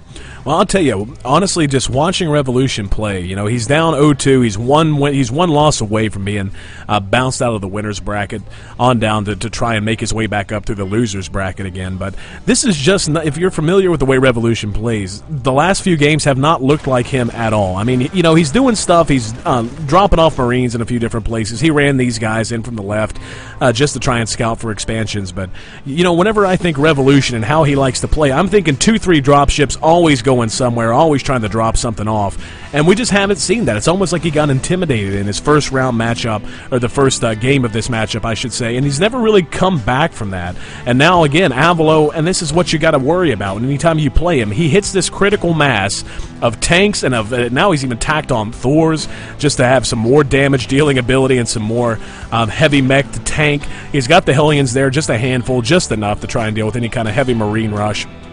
When I say Marine rush, I don't mean like, oh, he's going to go mass Marine all of a sudden. I just mean, the Marines stemming in and getting on top of the tanks. But, now he's moving out and taking control of the center of the map. And, Avalo, he's trying to float around this command center, trying to find some place to put it, just kind of dancing back and forth. Reb's at 200 supply now, 199 out of 200, and he's waited and waited and waited. Now he's going to have to push with this death push, but this is a very, very high Viking count for him, and I'm not exactly sure why he feels the importance of Vikings, given the way that his opponent tends to like to play. I mean, the tank count is just absurd. We're talking 18 tanks now for Avalo, 2 Thors, 1 or 2 little Banshees. Yeah, I guess the Vikings can deal with that. But, the tank count for his opponent just is not that solid. Yeah, just not enough tanks, not enough, anti-defense. Mostly Marines. There's not a lot of Marauders in there. So, we see that Ghost Academy going down right now for Avalo. This could be devastating. Well, here we go, setting up the trench here. Right around the... Oh, wow. And exactly, this is exactly what we were talking about. Avalo was actually the last to siege there, but it didn't matter. He lost 1 or 2 tanks. Rev lost the majority of his force, losing 20-30 supply right off the bat. Avalo just unbreakable with this number of tanks. And he's even got the Thors here to try and deal with any sort of air pressure. But again, what are these Vikings going to do for Revolution? They're going to give him vision. Yeah, that's fine. He can float him over. But it doesn't matter. All it takes is one scanner for one Hellion to run up and just get somewhat close close to these tanks, and it's and all of a sudden his entire army is going to evaporate again. So Rev back up to 200 out of 200. Avalo right on top of that as well, 197 out of 200. And we're going to have a big clash at some point. Both players just kind of pussyfooting around it at the moment. Yeah. Now the only thing I could think that Illusion was trying to do with all those Vikings was to try to fly around his opponent, try to get over top of him, and then go in and try to harass those mineral lines. That'd be about the only thing you could really do. But that's about it. Yeah, short of having 5 or 6 out to kind of take out some Banshees, maybe a medevac or 2. No reason to have that many. Well, here we go. The SCV's being sacrificed here by Revolution. We see this happen. It seems like more and more often. He just makes way too many workers. I mean, even after losing those workers, he's at 70, so I'm not sure how many that was. It was a good chunk, though. So Revolution seems like he's feeling a bit on the bad side of things. Oh, here we go. Going to siege up. The first volley going to be from Revolution, but immediately all the Marines get caught stemming and running in the wrong direction and losing an absolutely intolerable number of those Marines. A lot of his force has evaporated once again. Avalo has the complete and utter positioning advantage here, even beginning to throw down the missile turrets, now moving himself around, staying conveniently out of range of the few tanks that Rev has. But I think Rev's timer is almost up once again. Oh yeah, right now you see him getting tons and tons of upgrades, because that's about all he can really get, because he's almost maxed out again on that army. But yeah, what are you going to do? I mean, he's now Avalo is at your front, is on your front porch more or less. He's about to ring the doorbell, and instead of waiting for the reply, he's just going to kick it in. And we see right now, there he goes. The door kicked in. It's like watching SWAT all over again. He's just going to come right in there and just going to break absolutely everything in his path. This is going to be a brutal finish right here. Oh yeah, the Banshees here are going to go. the Banshees here, look at Lucky Fool. It's the people on this. The Lucky Fool sending us probably a message he meant to be private. We should have been set to referees. I guess someone did not do that. But yeah, again, I'm just baffled by this. Revolution, he's getting his teeth kicked in, not just his door, but really his teeth kicked in at the moment. And he's got this absurd Viking count. We're talking, it looks like 14 Vikings. That's a crap ton of minerals and of gas, man. They could have been spent on tanks, on Marauders. Marauders are the way to go to deal with something like what Avalo's doing here. Avalo now pushing into that third, and Rev's, he's run out of time. He has to move in and try and do something. The SCV's pulled off. He actually manages to clean up the back end of this, but wow, it looks like he may actually be able to at least clean this up temporarily. And I'm, again, the Vikings all but useless. It's just, if he had a better count of Vikings, I got a feeling that, or a lower count of Vikings, that would have gone even better. He actually didn't sacrifice that many SCVs that time around either. So kind of I got to admit, that's an outcome I didn't really expect. Yeah, I mean, you could also be trying to do kind of what Zerg players do with the Overlords, try to mask him, but he doesn't have enough special units in there to really warrant those. And right now, he's just getting them picked off by all those missile turrets that Avalo has put absolutely everywhere along the board. So now you're getting them shot up, and they're not being able to shoot at anything. Make them walk, take them somewhere, do something with them. Right. You've kind of wasted, or at least you just sacrifice them. Let them just get blown up, just so you can go make something else. Right. Because you don't need that many. Treat them like SCVs. Just run them right in there.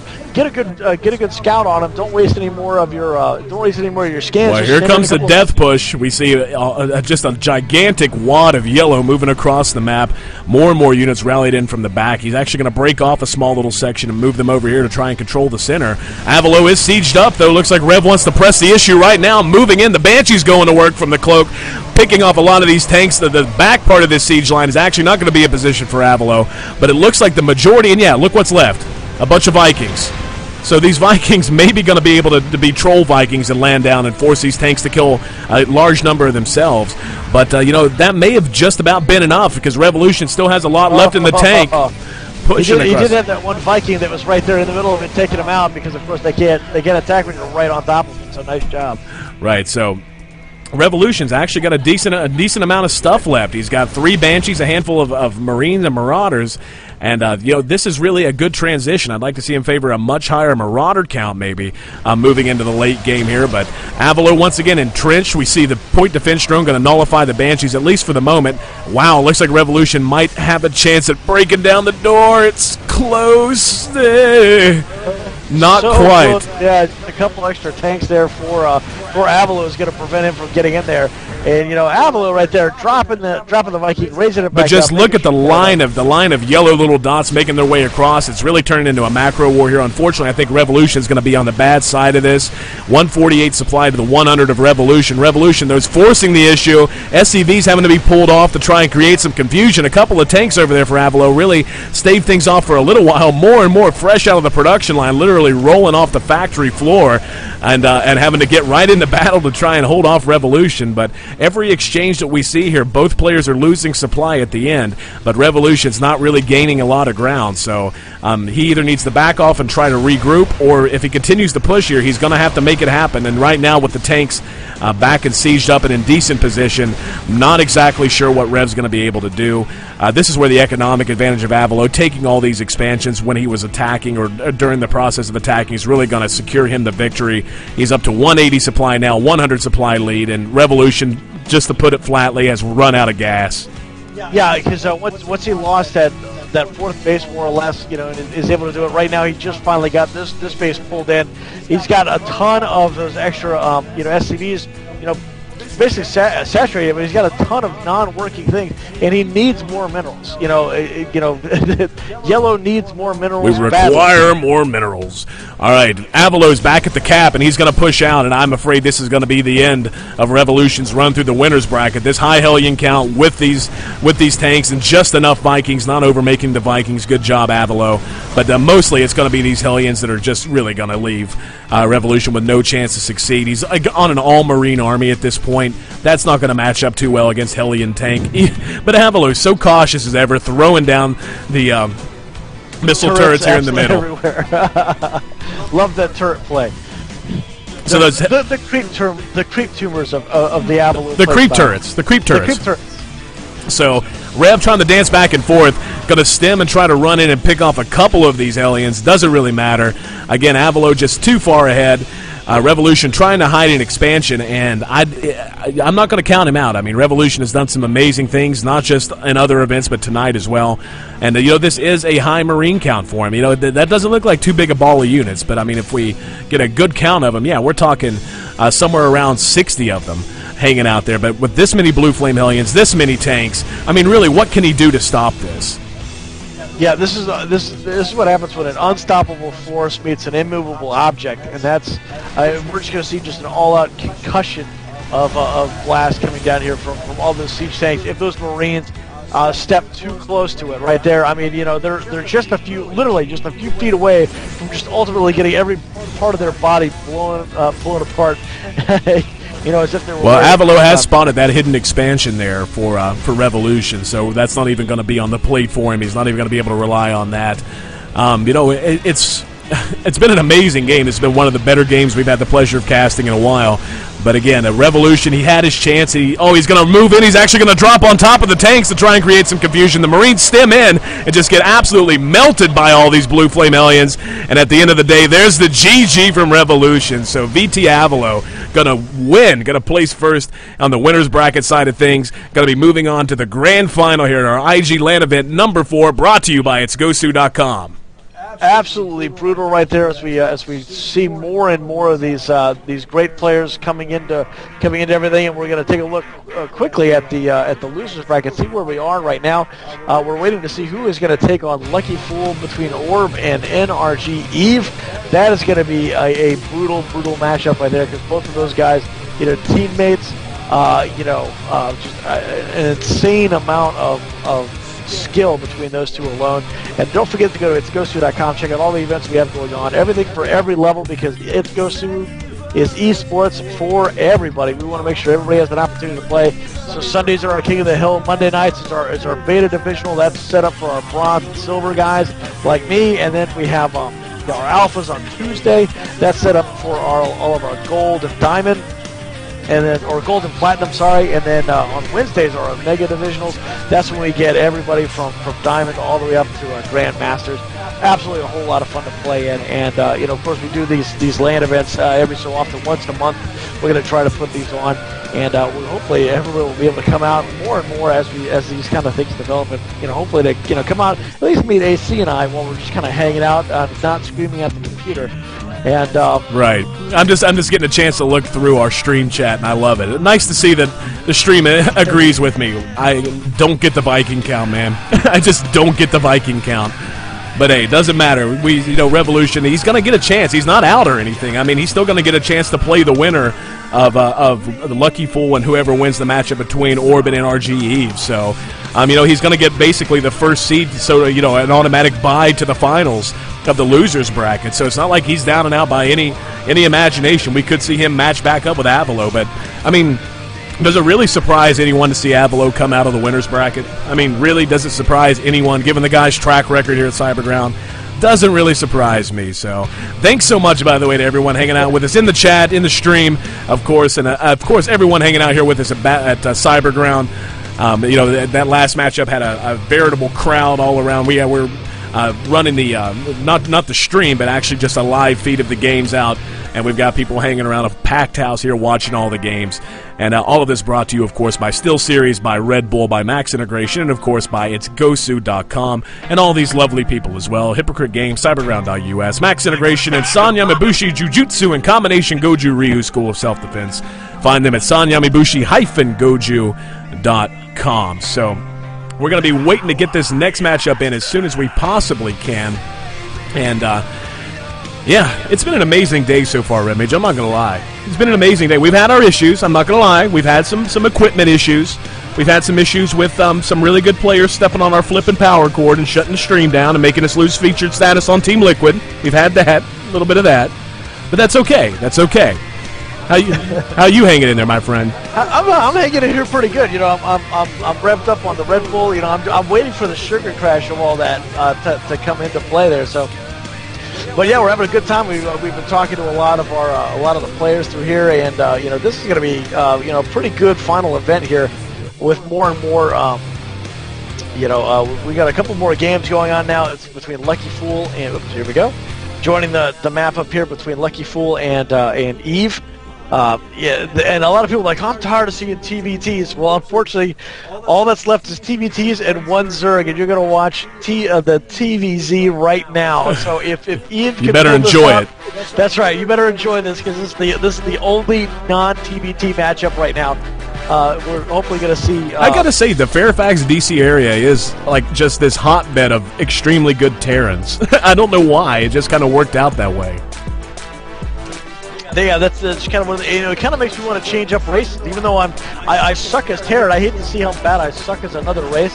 But hey, play Brotoss, man. Brotoss. Roll the Brotoss. Brotoss, I'm not gonna lie, it's not the Brotoss is easy. They just have a very straightforward feel to them. It's like no matter what the matchup is, generally speaking, you're going to be doing the same damn thing. You're going to be doing upgraded gateway units of some sort in Colossi. It just gets damn boring real quick. That's kind of the reason I abandoned them. So, going to be jumping right into the game here between NRG Lucky Fool and NRG Eve. So now there's the music kicking in finally, and so this is going to be our semifinals from the losers bracket. Yeah. Yes, this is the semifinals for the losers bracket right here. No, this is the semifinals. One half of the can't remember. I know the winner of this plays Revolution in the finals of the losers bracket. So I guess you could say this is the semifinal leading into that. Yeah, this is technically the semifinals for the losers bracket. Yeah, because whoever wins this takes on Revolution, just like you said, and then that person will take on Avalo. Right, it is. Now that you mention it, it's kind of strange to see creep on the map, isn't it? Yeah. We've had tons of TVTs, so. But Lucky Fool, Lucky Fool, it's kind of odd just because we are so Terran heavy down here in Fairfax. We see him take on Terran players and even some. a little bit of team love there, but anyway, we've seen Lucky Fool take on a crap ton of Terrans and a hell of a lot of Protoss at the same time. But we've seen, you and I have seen him just in private because we're friends with everybody. I don't think he's streamed a lot and taken on a lot of Zergs at a lot of events, has he? TBZ is probably Lucky Fool's worst matchup ever. Really? Yeah, he hates TBZ. Because he doesn't have it's not that he doesn't have a lot of experience, he doesn't have the right frame of mind most times to really murder a TVZ as much as he does like a TBP or a TPT. Right. You know, because when you're taking on a Zerg, you can't let him get any sort of economic advantage. You can't let him get base advantage because they will just completely roll over you. And Right. that is one thing that you just can't have. On the other side of the coin, I would say Avalow's approach is probably just a disgustingly good TVZ. I haven't seen his TVZ too much either, but that a 2-base Terran against the Zerg is one of the scariest things in the world. It really is. Right around the time of you hit 150, 160, 170 as a Terran, and you're going with a mech heavy army, going with a good count of Marines, but mostly Thors and tanks. That is just the scariest thing in the world for a Zerg to try and deal with, just because the timing can come at such a weird time, because you're going to be strong anywhere in that range. 200 versus 200 are going to be strong too. But if the Terran can hold off any sort of a Mutalisk harass and really minimize the danger and damage from that, it is so easy to put together just this nasty death push at about 160, 170 supply at a TVZ. And I can see Avalo doing, needless to say, quite good at that. Oh yeah, and we see Eve doing that great that great gas steal where you just keep killing off the unit before it finishes and before they're able to kill it, and just doing so many. But of course it did have to fall. So, but that's gonna be looks like he's speaking a little Finnish there in the chat for some reason. Jabrukabaga. It's the cook from the Muppet Babies, or the Muppet Show. Derpa derpa, as I like to say. Herpa derp. But anyway, Lucky Fool getting the wall up here, as any Terran is wont to do. I can't tell if there's a gap there. It doesn't look like there is, but going to be favoring the Hellions. Just a very standard Lucky Fool play. It's rare to see Lucky Fool play a game and not see Hellions out in the early game and even into the mid and late games. Eve, on the other hand, Eve's a player that we've seen play some. We've seen him play a decent bit. And he doesn't really have anything that stands out. He's just extremely solid. I mean, he's a member of NRG. Check them out online, by the way, if you're unfamiliar with them. Of course, Lucky Fool, a member of that team as well as Eve. But NRG, a great team in their own right. But Eve's one of those players who doesn't differentiate himself with any kind of crazy, unique style like an Avalo, or even a subtle style like a Lucky Fool, just because he has certain tendencies. Eve has always just been, from my point of view of us casting him, he's just a guy who's so damn solid that he's a threat to everyone. Yes, you're absolutely right about that. I love that. I've almost made a game of it now. Just seeing how many times, how many times I can catch you not paying a damn bit of attention because you're screwing around in the stream chat. That's right. You're screwing around doing something else. You're not supposed to be doing it. And then, there he comes. We should have a drinking game for that. How many times can Red not be paying attention? Right. So, oh, he said absolutely. You're absolutely right there, AC. You're absolutely right about that, AC. I'm more or less like the fact that we're sitting side by side, and I just see that head tilt to the side with his eyes. Well, I say something that's it's not just like that I say something I'm done speaking and it's your turn. It's like I do something that's an obvious lead-in for you to respond, because it's like, you're here a lot more often than I am. So I'm like, NRG Eve, just one of those guys that I go into this long dissertation about how we've casted him and we've seen how he plays and how I think he's just a solid player because he's a threat, or he's a threat because he's such a solid player that he doesn't fall for a lot of nonsense. And it's just like, this would be perfect time for Red Mage to chime in with his views on that. And I go, so yeah, and silence.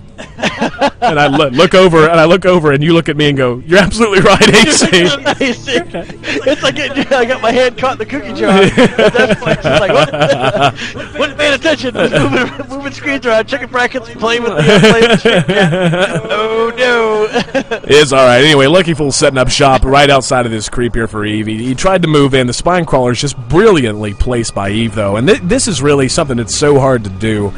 For any Zerg, really, is like you don't want to make too many spine crawlers because they're just needless in a lot of situations, but at the same time, you don't want to make too few. You want to make sure you're well defended, and this spine crawler placement really has him pretty safe from any sort of early Hellion harass. It doesn't have him safe from Banshees, though, and the Banshee going to move in and cloak, so Lair Tech is already up. He just doesn't have the Overseer. Don't see one on the way either. So he's kind of, speaking of getting caught with your hand in the cookie jar, that's exactly what's happened here to Eve. Wow, now the Overseer finally making his way in, but that Banshee, how many kills did he get? 6 kills on that Banshee, only taking a little bit of damage. Needs to go ahead and pull him back out, but good job there by Lucky Fool, and this is the Lucky Fool we know and love, the Hellion Banshee sort of a player who just loves to get in his opponent's face and smash him as best as he can, as early as he can. But now we see the Banelings morphing in for Eve, so it looks like Eve is wanting to punish what he's going to view as a somewhat early tech route, to get up to Cloak Banshees and Hellions as quickly as he did. I mean, the Hellions are one thing, but to get up to Cloak Banshees, he knows his opponent can't have too terribly much back home just because he did go the tech route. So we see the Spire almost complete now, and those centrifugal hooks about halfway done, give or take, for the Banelings. So Eve definitely looking to make a push sometime in the near future. Yeah, and with those Banelings now, he's assembling the Banelings. That's going to be an essential thing to break down that wall. And right now, I'm not going to say that Lucky Fool's in a bad position, because he's kind of in a good position because he's got the Banshees up, but he doesn't have really a whole lot of defense for what's going to be coming evenly here. Right. As soon as those hooks finish up, he's going to be able to get a huge advantage. Mutalisks are coming into play now, but luckily Thor's coming on the field now for Lucky Fool. He was supply blocked momentarily there, so now he's just going to start rolling those out. And, we see that, there is a nice job there with that Overseer corrupting the factory, preventing the Thor from finishing. I mean, it was literally just seconds away from finishing. He threw that corruption on there, and I don't know if he's going to be able to get a second shot off before that has a chance to come out. It doesn't look like it. Nope, there we go. Thor, yep. But he is going to spot the Thor, and that's actually kind of important in its own right. I mean, seeing the armory getting the upgrades, not all that unique in and of itself. You can't spot that and go, oh, well, he's going Thor. I mean, there's nothing to indicate that. But seeing that Thor pop out on its own says, okay, so he's going to be spending a lot of money on that Thor. He's going to be trying to go with a very super mech heavy. I mean, Hellion tank is mech, but for it to be a true mech heavy build, it's got to have some Thors mixed in. He's doing that now. And spawning that Thor is well worth the cost of that Overseer in and of itself, because he's going to have to do something to try and deal with that. He's going to have Broodlords on the mine moving forward. And, right now he's just got a handful of Zerglings and a handful of Banelings trying to hold off what's bound to be an onslaught coming at some point. And he's getting that third up. Now securing that third and keeping it alive going to be absolutely essential, as he's now fallen quite far behind in supply. And if he doesn't manage to bring it back to even, it's going to be another one of those situations where Lucky Fool's going to get a lead and keep it all the way to a victory.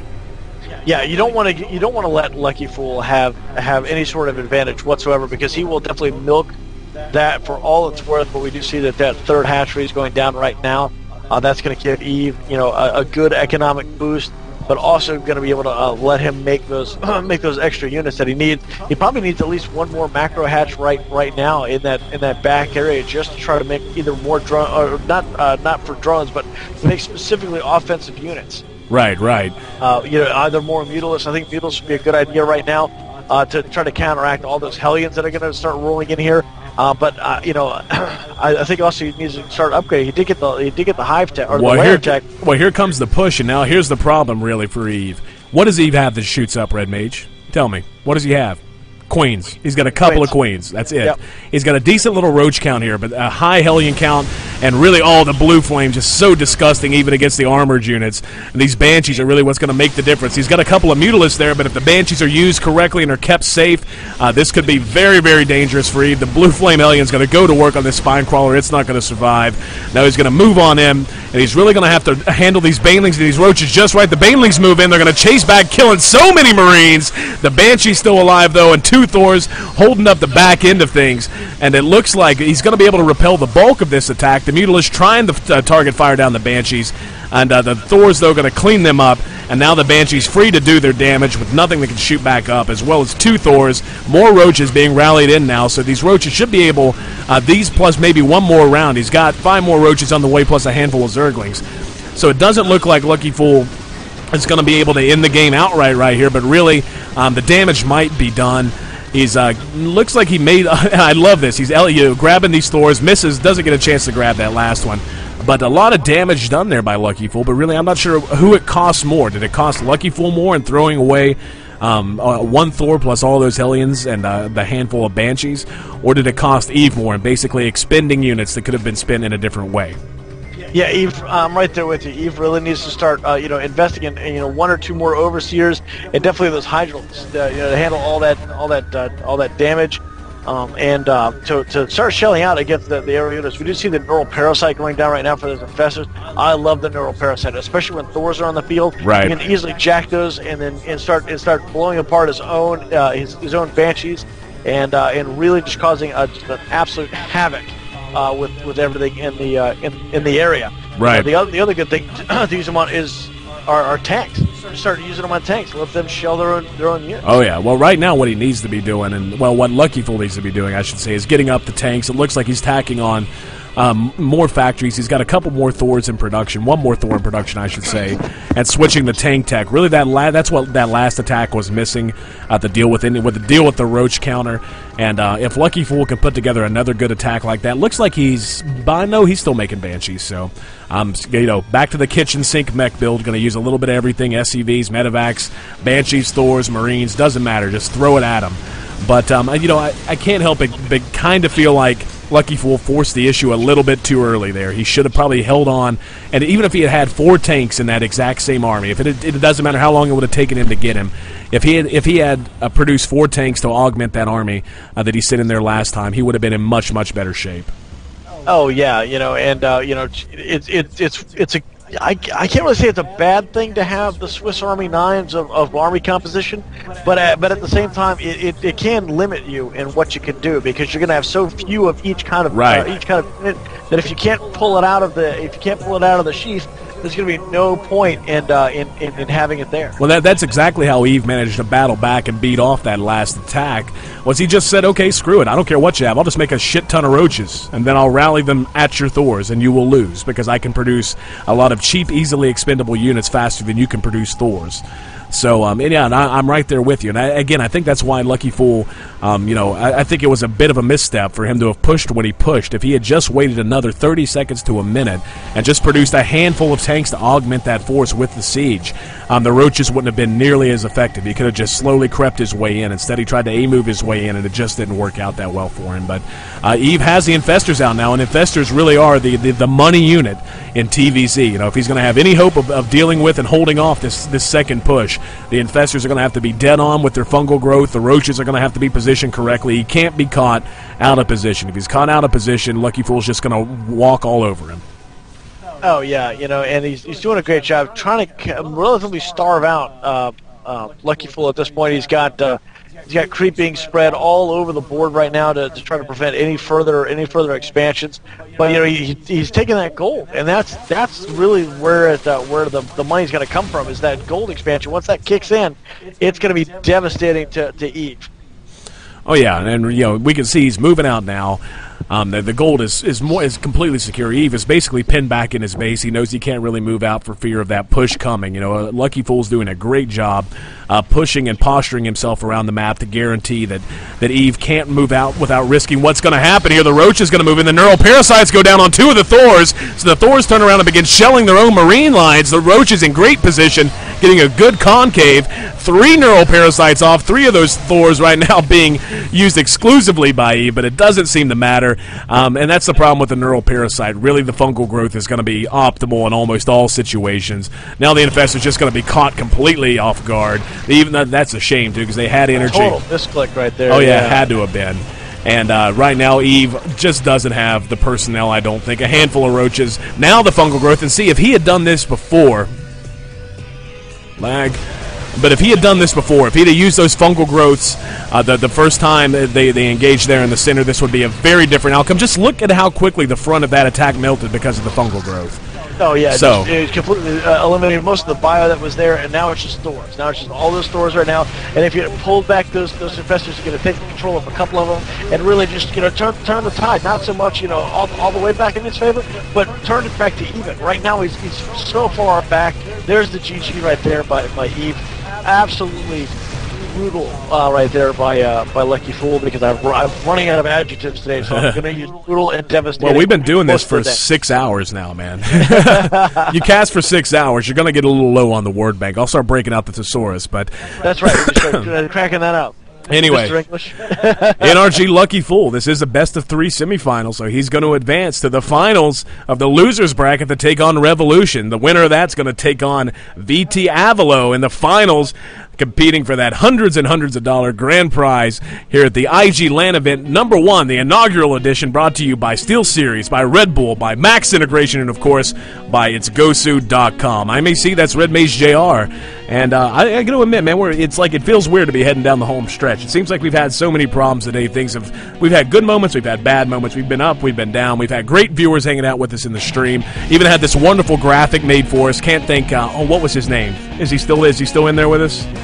No, he actually left a while ago. I can't remember what his name is, but anyway, that guy, the guy that was kind of a jerk for a little bit because we didn't put up the graphic immediately. Well, it's because I didn't know. I was too busy, doing my job and stuff. We were too busy working. Right. But anyway, I can't remember his name. But that guy. Yeah, that guy. He made by him, and thanks so much to him. Even though we had words, there was a little bit of a conflict. He was a little abrasive, but again, a great graphic, showing off all of our sponsors. Well, half of our sponsors. Here's the rest of them. Team FL, that's what it was. Team FL, special thanks to him. But the rest of our sponsors: Hypocrite Games, Cyberground.us, Max Integration, and San Yamabushi Jujutsu and Combination Goju Ryu School of Self-Defense. Check them out at sanyamabushi-goju.com. So, I was going to say, are we back into this? I'm pretty sure this was a B of 3. So, yep, best of 3 next, and the next one between Revolution and Lucky Fool going to be best of 5. So,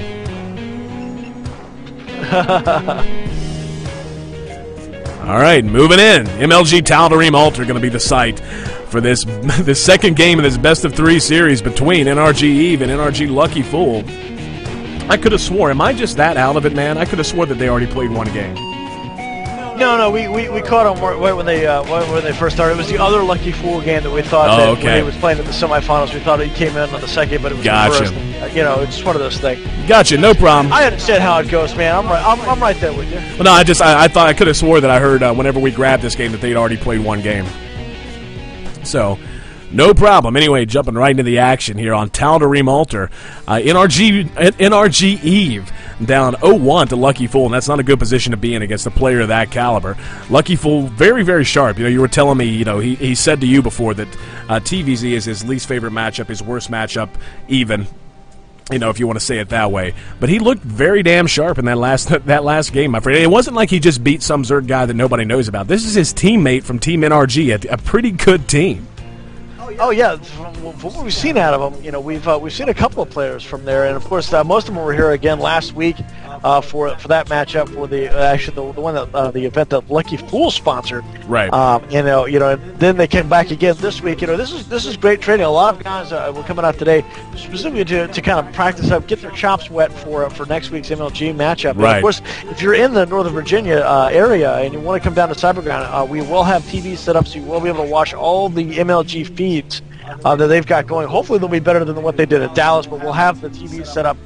If not, we're going to burn down Sundance's house. That's right. So, how could you, bro? So hopefully they will have fixed it, because otherwise they might as well just give us free passes for the entire MLG series at that point. Supposedly they did something to fix it. They didn't say what they did to fix it, but they fixed it. So well. Yeah, I don't mean to be one of those negative Nancys, but I'll believe it when I friggin' see it.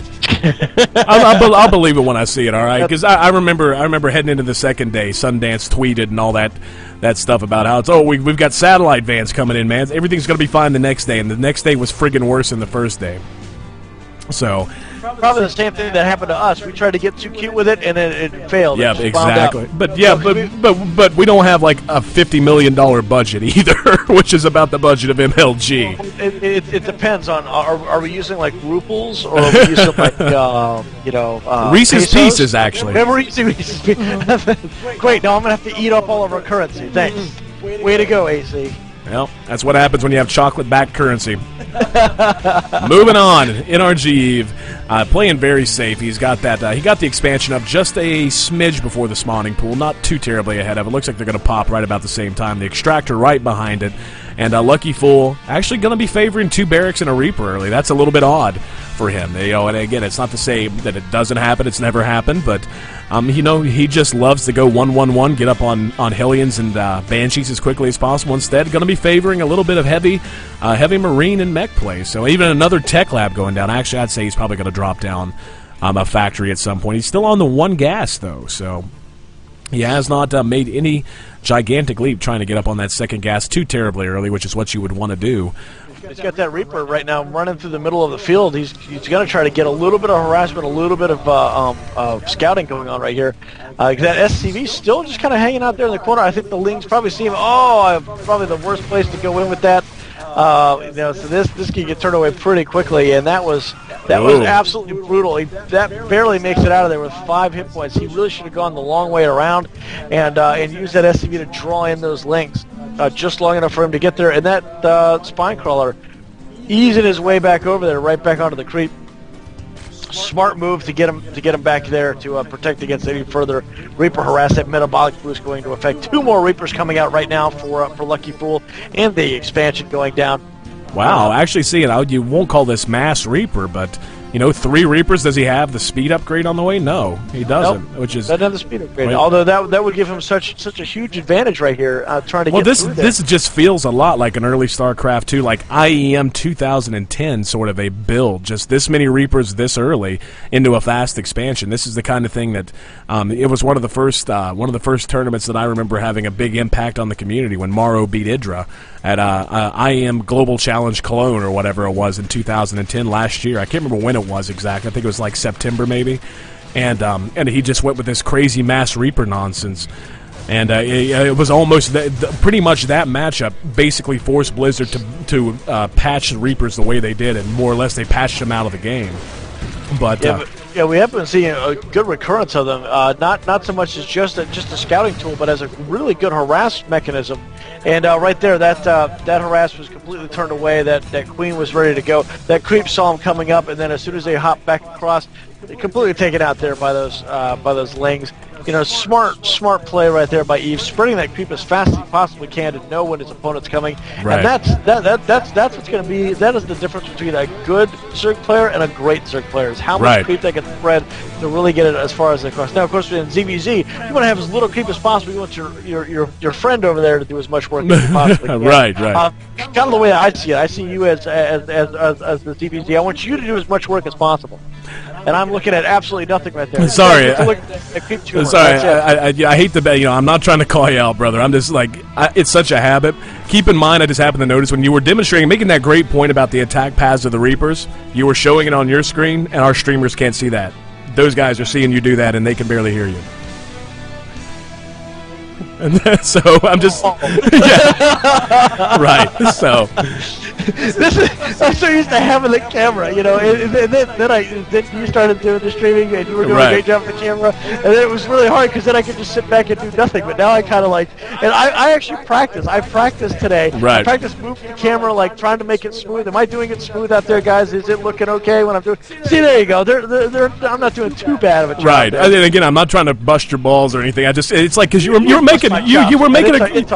adding some great commentary, and all I could think was those guys on the other side of these monitors have no idea. Hit the number 3 and then C, and then that way. That's what I used to do when you were talking. Right. So and that's okay if you want to do that. Do that. They're not going to bother me a bit. If you want to make a point and go off on a harangue, please do that. It just want to make sure everyone has the best experience. We got a packed house, a crowd here watching this final of the losers bracket. NRG Eve taking on his teammate Lucky Fool, and this has actually been passive. I mean, really, we saw those early Reapers, and then we saw nothing else really.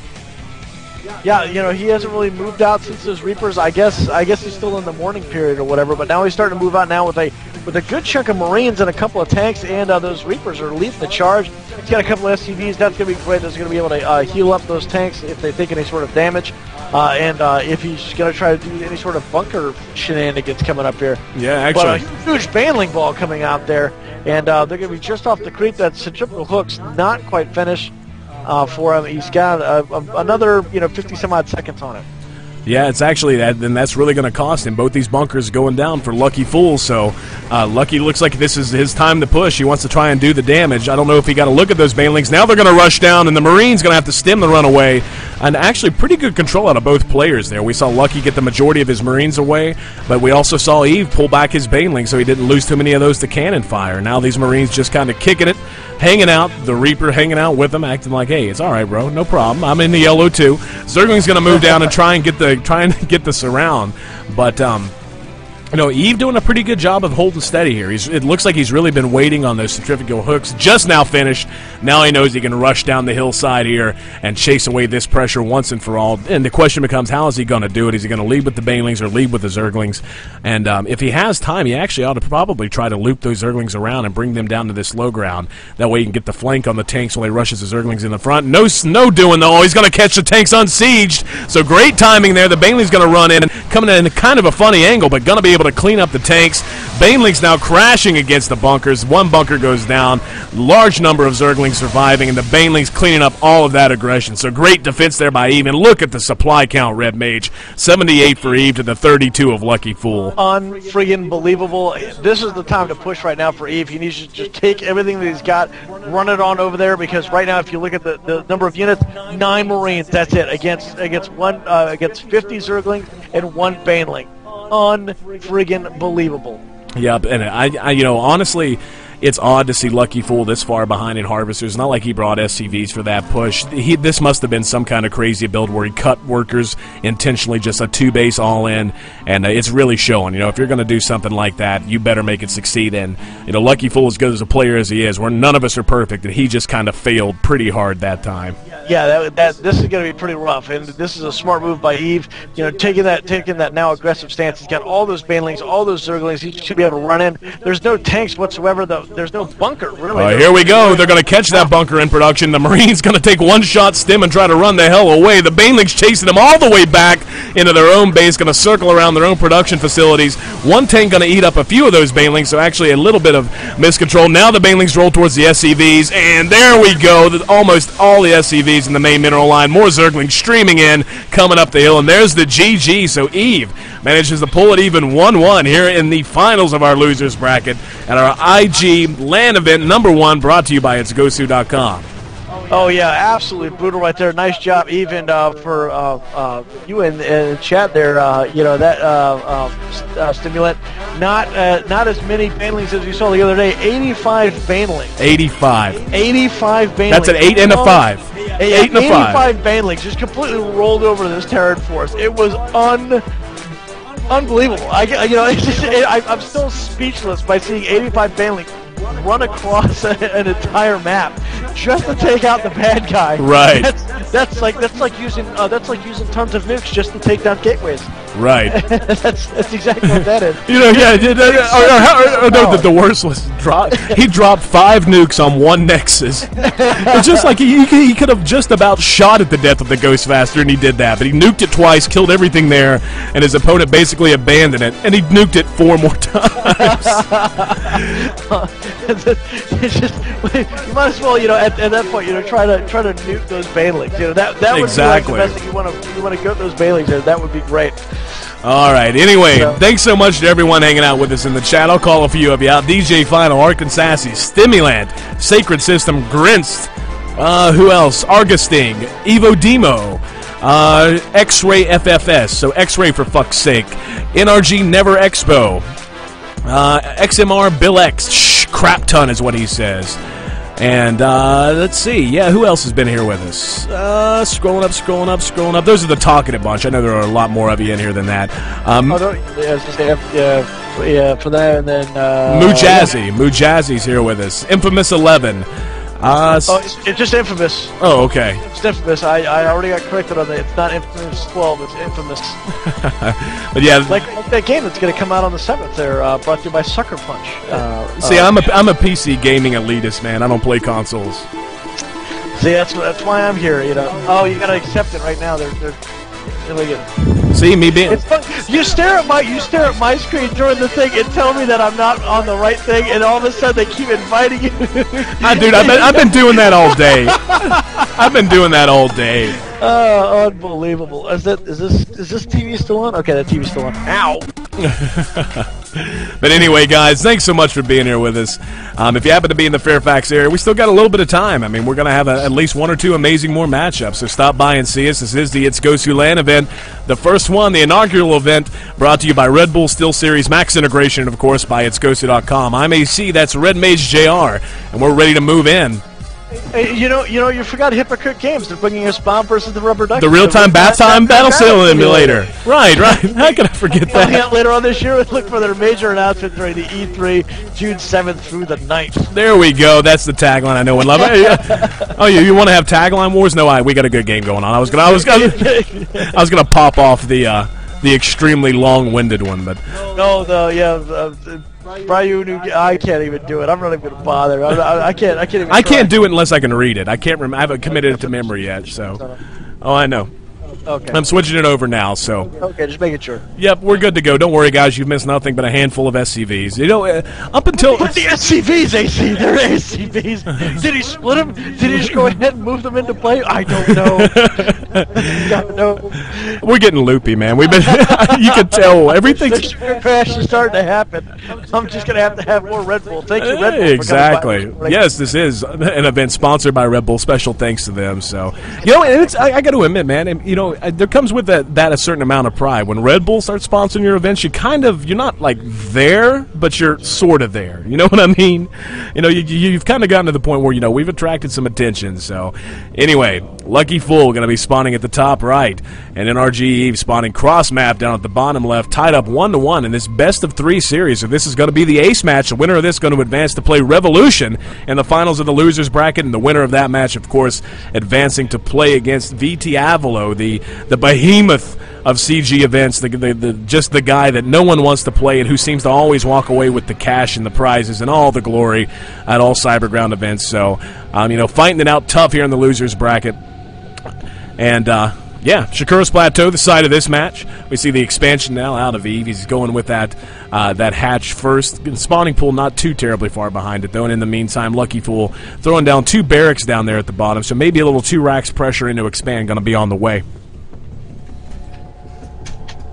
And you're exactly right, AC. Yeah, I did it again. Right, everyone at home, take a drink. Everyone at home, take a drink. Take a sip of your Red Bull right there, because yes, I was playing around in the stream chat with Arcade Sassy. I was goofing off. Avalo's gonna kick your ass, man. I know. I'm talking more to Arcade Sassy than Avalo is. But we see that that the Lucky Fool is building. He's not building anything. He's supply block. Oh my God. How can he get supply block for a matter of He's actually trying this bunker rush. It's been spotted. 2 drones going to chase this 1 SCV around. He's got a handful of SCVs and a few more Marines heading that way, as well as the rally points from both of his bunkers. So a little bit of real, true 2 racks pressure, if I can ever get the word out. So the drone's going to work. The Marine's going to get there in time to finish off one of these drones. Now he's going to run up and try and get the bunker up on the high ground. The spine crawlers, though, are quite a bit ahead, almost halfway done. So if this is going to succeed, then no, I don't think this is going to succeed. That's way too many Zerglings, I do believe. He's going to have to really control this well. All the Marines are going to die. I may as well just salvage, just walk back home and cut his losses. He's done the damage he needed to do, really. He doesn't need to lose too many more units. He made his opponent react and make a bunch of Zerglings that could have been drones. He made his opponent make 2 spine crawlers he's not going to need now. And now he just needs to seal up the gap here back at home and be done with it. Yep, because he tried to get that advanced bunker pressure. He didn't salvage that other bunker on the low ground fast enough, so unfortunately he did lose it. But he is going to go ahead and take that opportunity to just throw down an expansion. He didn't see a whole lot of massive force coming out of his opponent. Might as well, right there. It's the GG Last Shadow way of playing, the Infected Terrans way of playing. Oh, I lost 6 to 7 Marines. I'm just going to expand. Yeah, that's my expansion time. I lost a unit producing structure. Yeah, we'll expand. Exactly. I need deep in nothingness. We'll expand. Well, I just think, I don't know what it is. I mean, that guy, on a majority of maps even, he started to use orbital commands, planetary fortresses, just to cut off parts of the map. Like, you'll watch him play on Shattered Temple, and he'll just build 2 planetary fortresses outside of his choke, like up and to the right of his choke to his natural, just to cut off that attack path. That's just how he rolls. Yeah, unfreaking believable. And again, we want to thank everybody watching us live, watching us here at Cybergrounds, and watching us on Justin TV. Make sure to hit that follow button. more followers we get, the more our sponsors love us, and the more they give us out of the Vanna White, play closet, more or less, so we can get more and more gifts. I like prize closet. I couldn't think of the word prize closet for a second there. Play closet. So, oh my goodness. Done. Oh my goodness. So yeah, we especially want to thank our friends here that have been helping us out, Mr. Mini Me and Tour and Hire. They were handling the brackets and check-ins and all that other great stuff. So AC and I could try to get everything assembled here, because if you were here, you'd see the amazing new display that It's Gosu has. And it's pretty badass, man. It is not gonna lie. It is pretty baller. We're getting a lot of compliments from it today, and that's exactly what we're going to be taking on the road when we start doing a lot of road events and things like that. So we are looking to get into MagFest. If you're here in the North Virginia area, you just heard about MagFest. We're trying to go to Dragon Con down Oh yeah, that'd be so good. And of course, we're going to be at BlizzCon, but I don't know if we're going to be able to set up anything at BlizzCon. But we're definitely going to be there, hanging out with everybody there, and hopefully we're going to be in MLG Orlando's the plan, right? Going to be there too. MLG Orlando, MLG Riley. That'll be actually my first MLG there for the filming of the documentary My Life as a Gosu. That'll be my first actual major event to participate in. So we'll see if I can get raffle stomped again by people all over the place, as opposed to just the ones in the northern Virginia area here. Right. Well, we're going to practice, man. We're going to get you up to snuff, up to spec. And again, we see this out of Lucky Fool and Eve. Same thing as last time. A little bit of early action, then they're just like, no, we're just not going to attack for another 10 minutes. We're going to hang back and just do our own thing, and not even try to really take map control. We're not going to harass. We're not going to drop. We're just going to hang back. So a little bit of passivity out of both players at the moment. A little bit of a lull in the action, a macro lull, if you will. And I was corrected that Wheel of Fortune does not have a prize closet. They've got, it's the other show, but they did used to have the showcase, or they do still have the showcase showdown, right? Oh yeah, the showcase showdown. So there you go. They give it out of the showcase showdown right there. Oh no, that was Price is Right. Has the showcase. Yeah, I was gonna say I'm not sure who